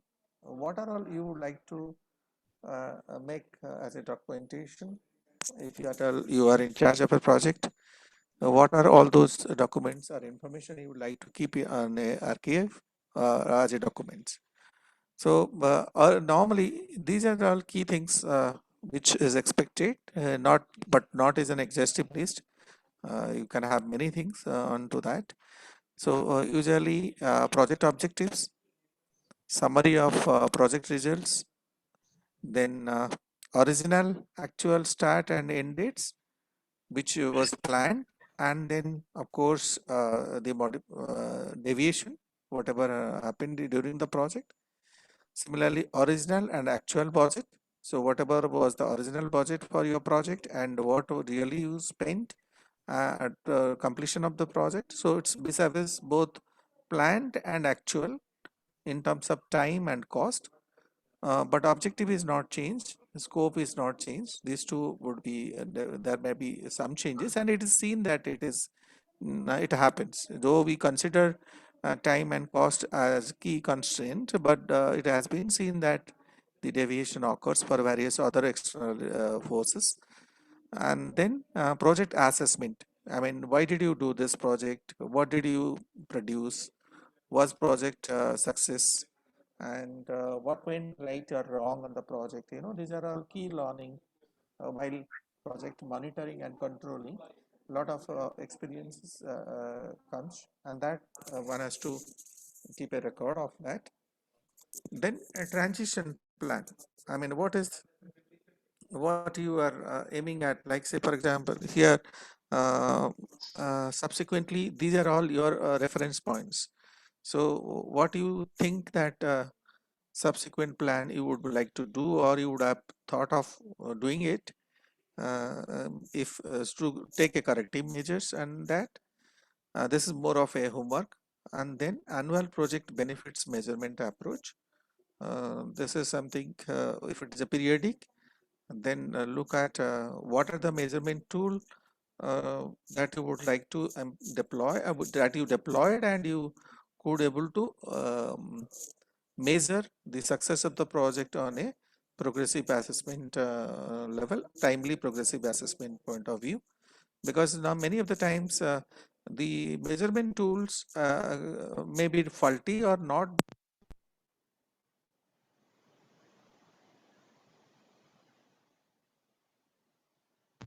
the project progress over a period of time.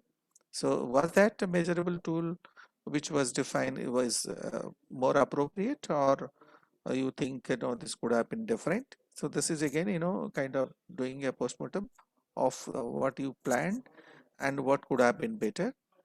And the final result reportable will contain business case, project charter, team contract, scope statement, Wbas, that's work breakdown structure, then baseline and actual Gantt chart. This is to spell out your timing, your milestone time, about your scheduling of the entire project work. Then the list of prioritized risk which you have identified, mostly about the known risk. Then milestone reports, like the schedule which you had, and then deviation you had, deviation were made to the scheduling, so that's a milestone report. Status report in terms of the compliances, contract files, what is the lesson learned in that particular project, and final presentation and client acceptance form. These are all typically project management documentation that is aimed at developing it in the process. The other product related documentation, if you're doing something in a product related where you want to measure the customer experience as an outcome.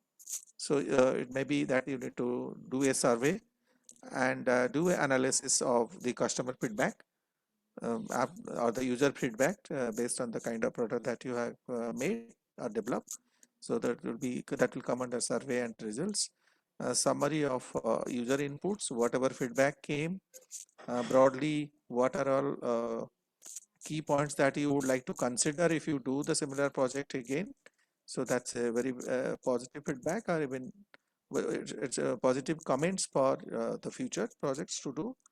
Then intranet site content, intranet site design documents, like that's about the within the organization. Which other information that you would like to share with your colleagues, with your project team? So that's why it is called intranet. Within the organization, you would like to share all this. Then test plan and reports. So whatever measurement tool that you used to assess it, and then the outcome of those assessment or evaluation. Internet site promotion information for this is something like appraisal or kind of things that you would like to do for the people to who are part of the team. And then internet site rollout informations. This is again inside within the organization of yours, within the project organization, that you would like to roll out whichever information you want. And project benefits measurement informations for as a success story to cheers in terms of with your colleagues, with your team. So that's a benefit that you would like to share. This is the typical important things. The another important documentation is very important, which we have not discussed. Of course, we will talk in subsequent session, which is about the risk. And we know that project is full of the risk because a lot of internal and external accidental situations might happen, which would be a blockage or which would be a constraint for your project to uh, break or stop. So therefore, this is a document, very critical document that requires before the information rather required before commencement of the project to predict about the risk and making a contingency plan. Also, after completion of the project to keep a record of what something that you newly experienced and then would like to consider for the subsequent project. So lack of input from internal consultant, this could be is the major threat of if at all you are not done about the risk analysis. Lack of input from client representatives, say for example the sponsor or the users might not have given adequate informations about where you are going to do the project, and not knowing the locality or the audience or the environment where you are going to do, and then suddenly you fall into a trap. That could be a situation. Security of new system, that would lead to, it could be security in terms of project perspective. Project perspective, say for example, it could be a project that needs to be done very confidentially for the country interest or organization interest. That could be one way. Or the project itself has a challenge in terms of not disclosing the information and doing it internally, so that it would not have any kind of external threat. So you can say mostly we can consider any of the defense project we consider is never shared, never nobody knows, only when the project is implemented and then the success story is shared to everybody. So that's a kind of situation might be there in your project case where you are working. Then comes the another important factor is outsourcing. This is something that the third party activities which every project does, but the third party again is a kind of subcontract or a supplier or a vendor who would be working on few of your part of the work delivery. And here account fixing and accountability, making him responsible for that is a true challenges. So because it's not your team, somebody else team is doing to do that, then it comes here that take expert opinion, which are all those jobs that you can outsource and to whom really you can outsource. So that's called ask the expert, based on a lot of feedback, reassessment, and reference check, everything we do that.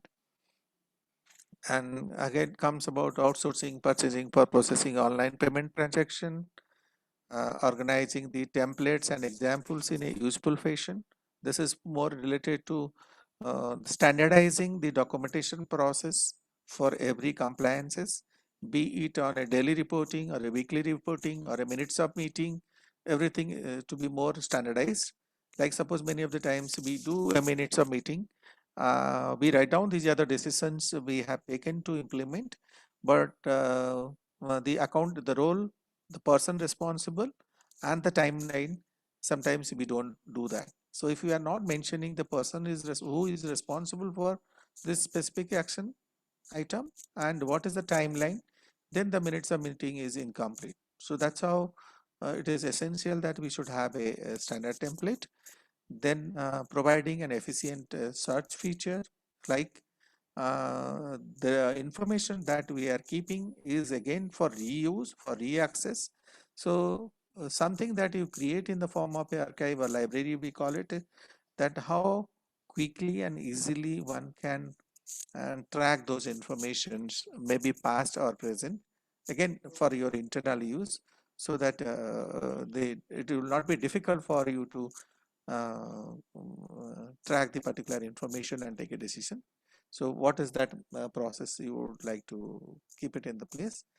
Then getting good feedback from, like from say, for this is just an example I have mentioned, somebody from a senior consultant to whom you have engaged or employed, or would like to take his comment or feedback.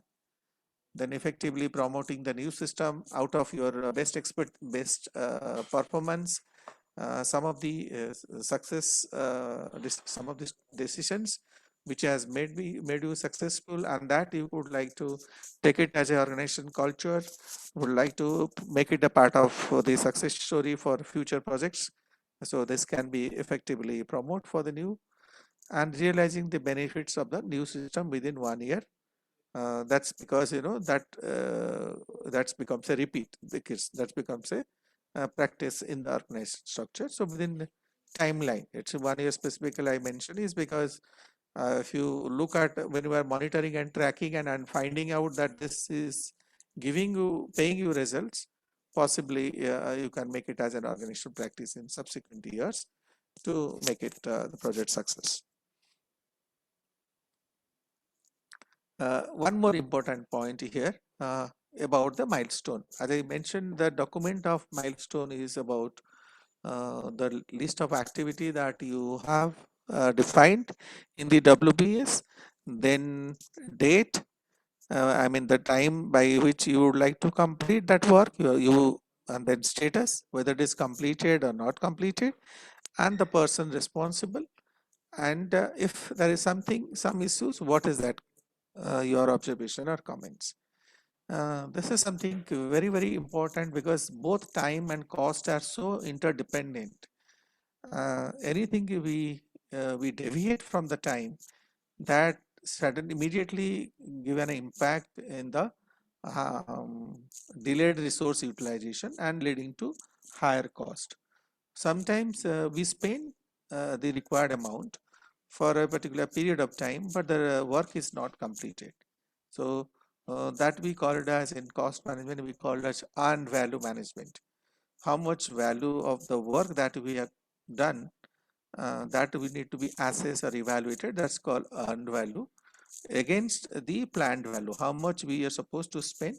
For example, just broadly, if I give an example, let's say you wanted to do a particular work for 1 week and wanted to spend 10,000 rupees for 5 different jobs. So each job is about 2,000 rupees cost on an average. 5 jobs you will spend 10,000 and complete it in 1 week. But for example, in 1 week time, you have spent 10,000 rupees, but you have done only 4 jobs. 5 jobs is not completed, 4 jobs. So it means the value of the work that we have done is only 8,000 worth. So we have earned the value of work is 8,000, whereas we have spent 10,000. So another 2,000 we have spent, but we have not got value for the, we could not complete the 5 jobs.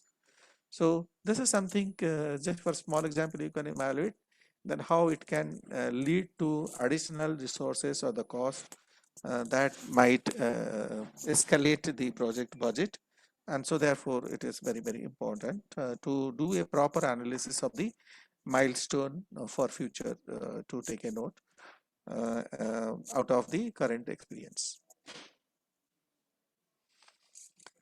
So this is about the project process. And now I can come out some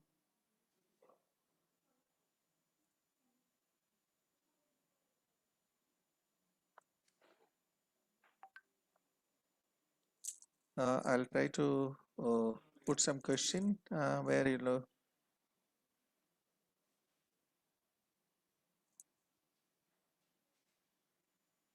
in the chat box, so that maybe we can discuss and to clarify few of the things. Yeah, I've just posted.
Yeah, I find the answer is sometimes B or C. So there's a conflict between B and C.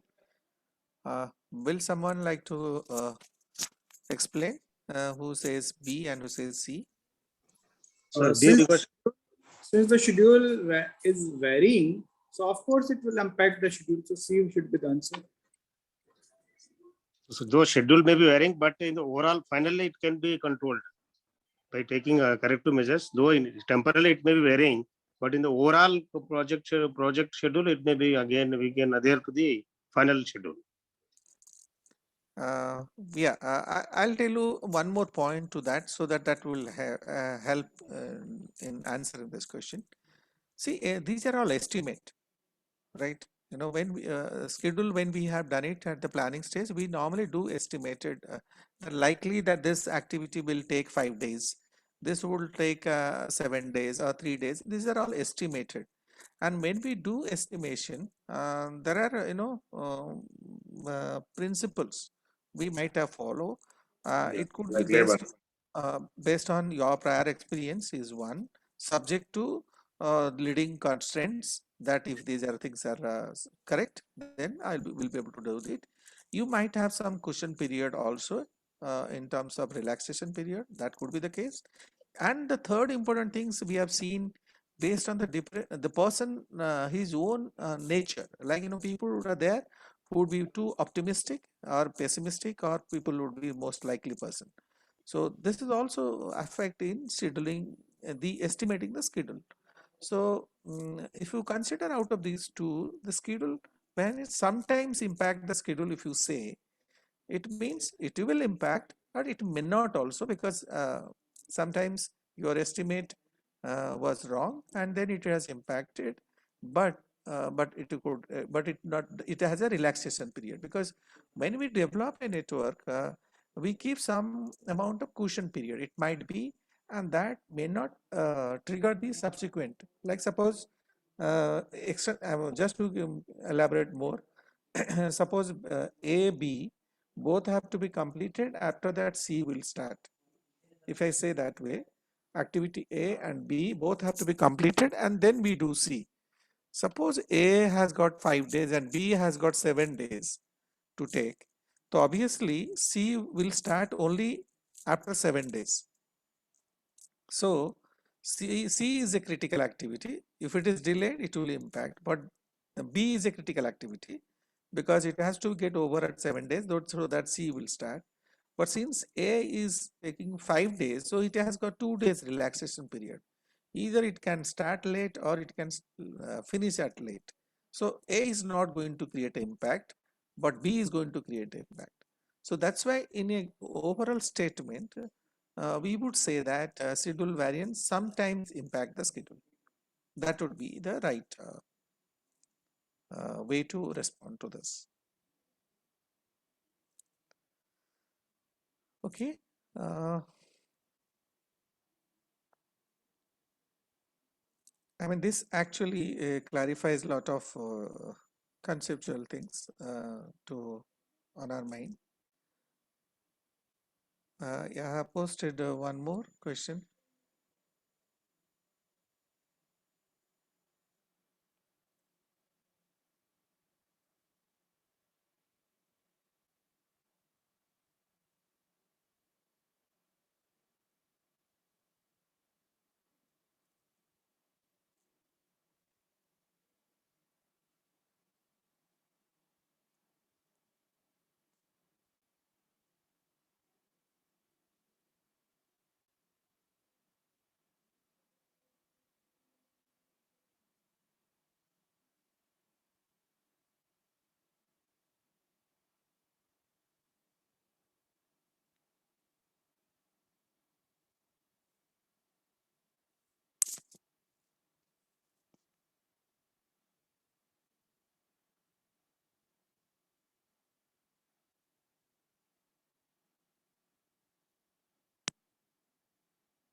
So more answers are coming for D and C.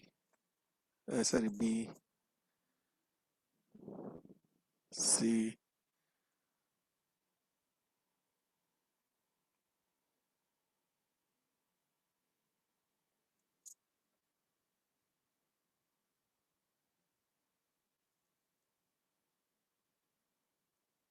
B. Okay, I find quite most of the answers are either D, B, and one only C. Okay, here is a one.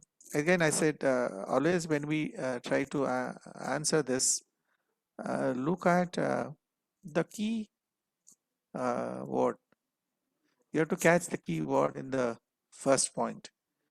You are a project manager. Hello. Yeah. So I'll just explain. You are a project manager, and your latest project involved the upgrade of an organization operating system on 236 server. This is upgradation work you're doing. You perform this project under contract.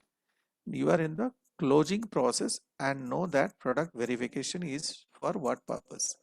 So you have and you know what is the product verification to be done, and you are in closing process. So this closing process is a critical case. I mean critical point catch rather key. Sorry, I'm not critical. I'm saying key word is here. You are in closing process now, and you already have in expertise, or you know what is the product verification is for what purpose. So you know the verification purpose, and you are at the closing stage. Now, if I consider these two, some of you said B, to evaluate all the work of the project and compare the results to the project scope. You are at the closing process. Project has passed through multiple stages. You have no time, or you have no, there is no point evaluating all the work. that project has done, because it has already been done before. You are at the final stage now. So you don't have to do those things. This has already been taken care of much before, because you are now in closing process. So the simple answer I would say is, I think somebody said, that is C. Just verify all the work was completed correctly and satisfactorily. This correctly and satisfactorily, both if you have taken as a key point, because in the closing process you can always close the process, because you are ensuring that it has been completed, whatever necessary work has been correctly completed. Correctly means somebody has already done the previous assessment phase by phase, and then the success is made, the outcome has been achieved, and it is satisfactory also. It means the customer perspective also it is satisfactory. So therefore now you can decide this. All other things taking you backward to look at initial things, what was the goal, what happened initial at the in between the project work and all that, and finally declaring the project is not required. It is just to see, one, from delivery point of view, it is correctly done. From user perspective, it is satisfactory. So that decides the that is enough for you to look at this or declare that your project is successful.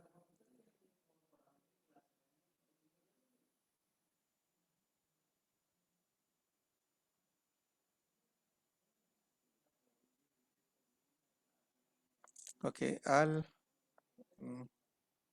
give you one more.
Okay, here the answers are again scattered: A, B, C, D. It's coming all of that. Okay. Again, I would insist the same, the keyword. Here the keyword is, if you look at it, about the cost, and it means the cost estimate. So therefore, cost estimate impact is obviously A would be there. The resource allocation also leads to cost.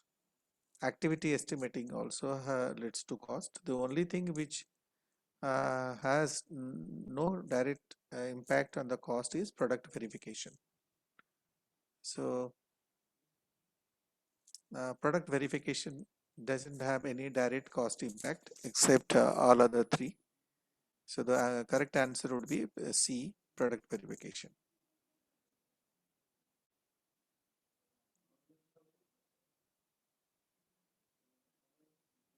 Hope this is clarifying a lot of concepts to all of us.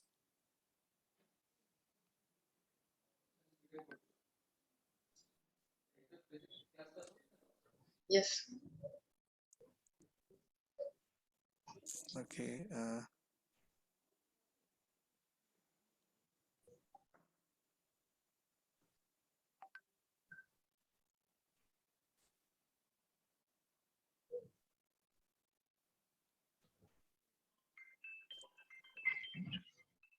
I'm trying to.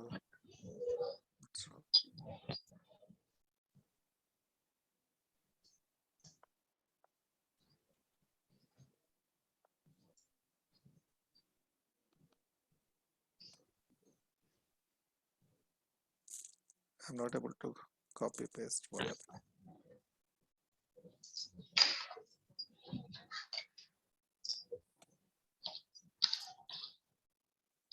There's some issues in the chat box. I'm not able to copy paste what happened.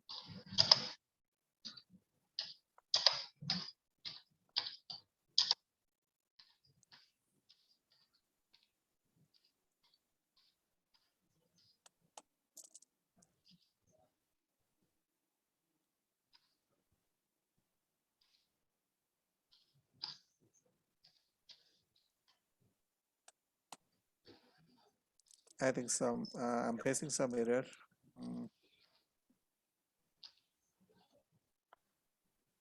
In posting it. I don't know why it is so.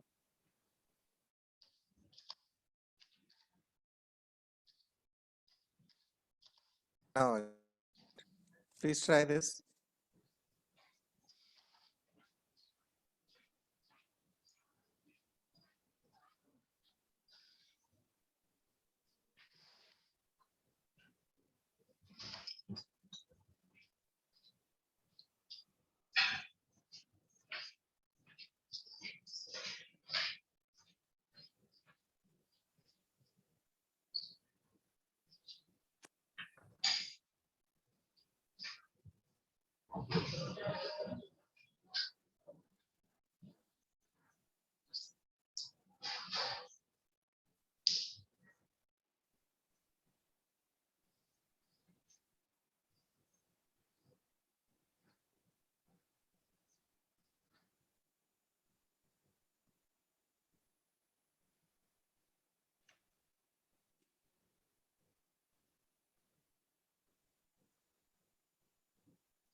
Okay, so can I expect some explanation to the answer? I find there are different answers to this. Of course, again, A, B, D mostly ABD. So can I expect some response to this?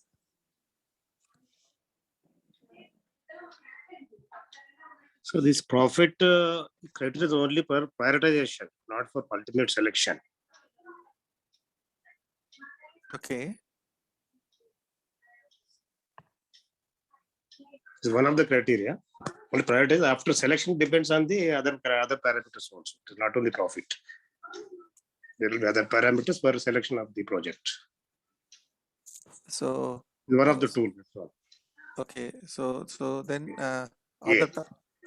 no, but the when you look at the selection committee, what they would be doing, what do you expect that they need to do so that Committee has they have determined that project must meet or exceed a specific profit limit. So they have determined it.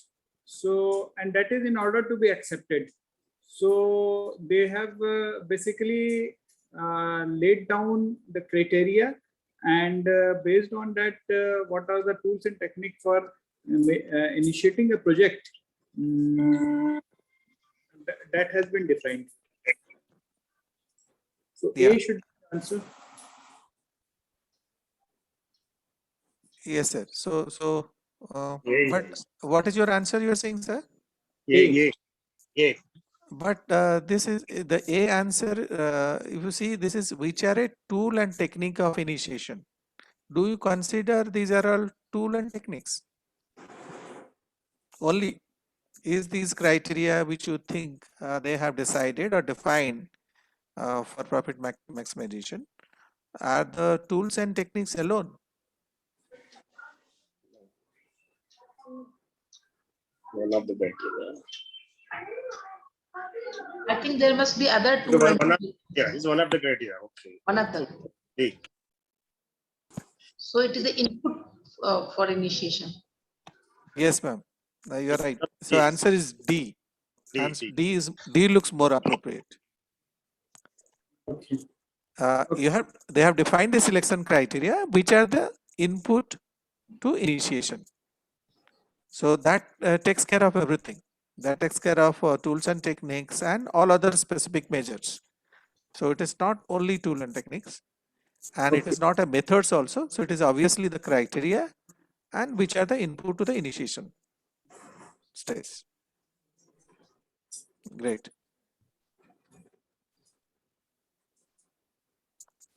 I will put one more question and end it.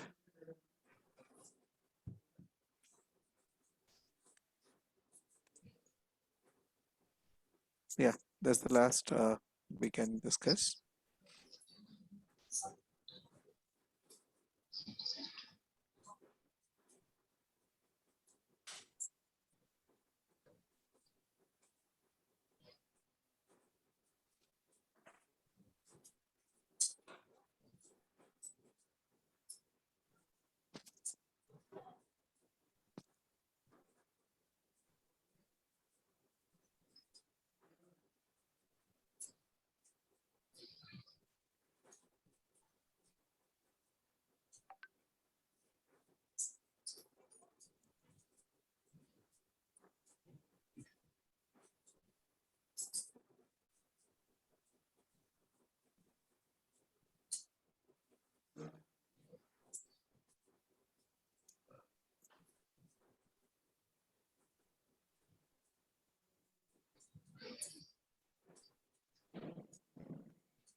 Okay, I think again the answer is A, B, C, D. There are different answers. Anybody would like to just explain one of this or else something that you want to give your logic?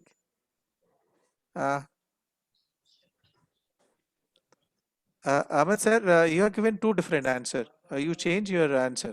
Is there any specific conflicting mind? In any case, Ruby's cost will be added somewhere. So it will definitely add into the project cost. So that is I mean, charter does not specifically include whether Ruby's time is included or excluded. So C and D are ruled out. And B, of course, since Ruby is the value of the time is part of the project. So A would be an answer. Okay, but initially you gave answer for B. Yeah. Anybody else would like to comment? Ready, sir? You have given B. Well, would you Yes, sir. explain? This is basically projection where for participating some tender purpose. So we are only the project cost only to be considered, not their time. Well, sir, I would slightly differ from your logic. Time is counted for project cost. It does, because this is a human hour cost, human involvement. Resource input hour is also counted for the cost. So it is always taken. But in this case, if you look at again, I refer. You are just taking for a temporary support from Ruby to prepare this document, right? She is already working and getting her salary somewhere. You have you are just taking her part-time services for the project to prepare a cost. And you know, the part-time, that to just make a one document which would be for a very short duration. After that, you don't need her services. So therefore, and she is already engaged getting her salary from other account. So you have no obligation to pay anything for her time cost. And the second important thing is this is at the estimation level, you know, where you are yet to get the project and all that. So it is something like, you know, estimation point of view and just entering this data. So B looks to be more appropriate here, Ahmed sir, because Ruby time is not directly related to the project. So that's why it should not be included here. Somewhere you have to pay. But it is taken. I agree, sir. But she's already been paid and part of the service, and that department is not going to bill you, or rather, you are not going to hire a resource person for whom maybe for temporary and then paying for something. That obligation is not there. If it is a full-time hiring, yes, you would definitely add their cost. But it's a part-time service you are taking from somebody, so therefore it is not required. But we need to remember there's no free lunch. Absolutely. Yeah, I agree. That's what I said. Each of the minute hours has a cost. So therefore, because this is a small There will be job. more perfect estimation if we include the cost of Ruby, maybe some 2 days, 3 days, 7 days time she takes. Right. If there is some obligation in terms of payment, yes, we should. Or we are taking on a, like, you know, she is moved out and, you know, as a, what you call that, you know, employee to work in this particular project for a certain period of time, definitely yes. But sir, you wrote on deputation. You wrote Ruby's time, not the Ruby's salary. Agreed. Part-time efficiency is there. So there can be other options also. To be more accurate, we can take cost estimation can be done. I think Ruby's time has got not so much value as we are investing on it. Yes. In money terms, we are not paying her. Yes. And this for a short duration, for a small job on a short period of time, we are taking Yes. help. Possibly that's what. See, like ultimately, if you look at, suppose you start adding all the cost, maybe then you will not able to get the contract. I mean, just for small thing I'm saying, because you have to also look at specific which are essential activity, and there is a direct cost to it. See, other things also we have to look at in project cost estimate. Certain works we do even if we don't get project, but we have to spend for it. And maybe, say, for example, training cost. You may not add that to the project, but you may add also, because there are two ways to look at training the own people who will be working for the project could be a regular activity, and so therefore you expecting that they will be working for new kind of technology project, and so they need to upgrade their knowledge and skill.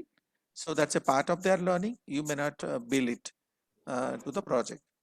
This is one way to look at. But if the other way, suppose for a specific project, you have to hire some trained and technical people. Yes, then you have to bill them, or you have to, during the process you have to train them. Then you need to add this to the project cost. So that's overhead how. cost includes all this training also. No? Now, generally, overhead cost they charge at the end of the estimation after every Yes. material stuff is over. Then you put overhead cost, then the profit margin comes. Yeah. So the overhead cost, I think, includes all the employees' salaries, fixed, etc., including the training. Sir, but again, I'll tell you, suppose for 1 year your project organization did not get any project, and you have to pay for it. You have to spend money for 1 year without any project. Will you add that to the next project? Partly, yes, obviously. So how can we overcome? Then training is a improvement in the our own assets that will be used for the future projects also. Yeah, so I'm saying there are two perspectives to look at. One perspective is empowering our own people to make them ready for future projects. Whether you have a project or not, it's a continuous process. Then then that becomes your own obligations, and you will not bill to the project. But if at all specific, you are going for a specific project, you need some technical expertise. Either you have to train your own people or hire people, then to train, then you have to add the cost. Incidentally, Yes, I remember one of the sentences I read somewhere that we don't have argument with those who charge less because they know what their services are. Right. Yes. Okay, so I think we are done with the timeline. Of course, maybe everyone feeling lunch, go for lunch. Sir, I have given a case study. Have you seen that? This is a railway project. I thought of this will be more realistic and applicable because you are from the same domain. So I have shared a case study in the WhatsApp group. I would request, please, all of you read it and try to jot down the points that you would like to make a comment. Whatever your key learning, whatever you observe or you find out from that particular project, which has been captured in a case study format as a learning, and we can discuss in the next session. I'm not. Yes, ma'am. I have not received that on my WhatsApp. Ma'am, I have posted yesterday. You can check, or else I would post once again if you. Okay, thank you. It is there in the WhatsApp. It is in the group. Okay, we can again repost. In your post, chapter 4 is missing. Some chapters you have posted. Okay, I tell you, there are a lot of things there, but I thought of not boarding you with too many things, materials, then you don't refer anything. Okay. So I just keep few things, but for a total delivery point of view, these are all chapter wise comes. I would give you entire material, nothing to worry. But what I'm trying to see that what is that we would like to cover in these sessions, which are very important for you. And that I will share, so that we will discuss in the. Okay, sir. Is it Railway Kashmir project? The project which has been sent? It's mentioned as a title, Kashmir. The Railway Kashmir project. Railway Kashmir project. Yes, Oh, yeah, I not there yesterday. Kindly include me into the group, and then only I can see to it. Okay. So you want me to? I don't know whether I'll be able to add it or not. I may not be the. The Ctara will add. Ctara Okay. will add. Okay. So I think. So I'll request somebody after adding, kindly forward again. Request, please. Okay. Sure. So thank you, everyone. Thank you very much, and a good day. Have a good time, and we see you day after tomorrow. Thank you. Thank you. thank you. Well, thank you.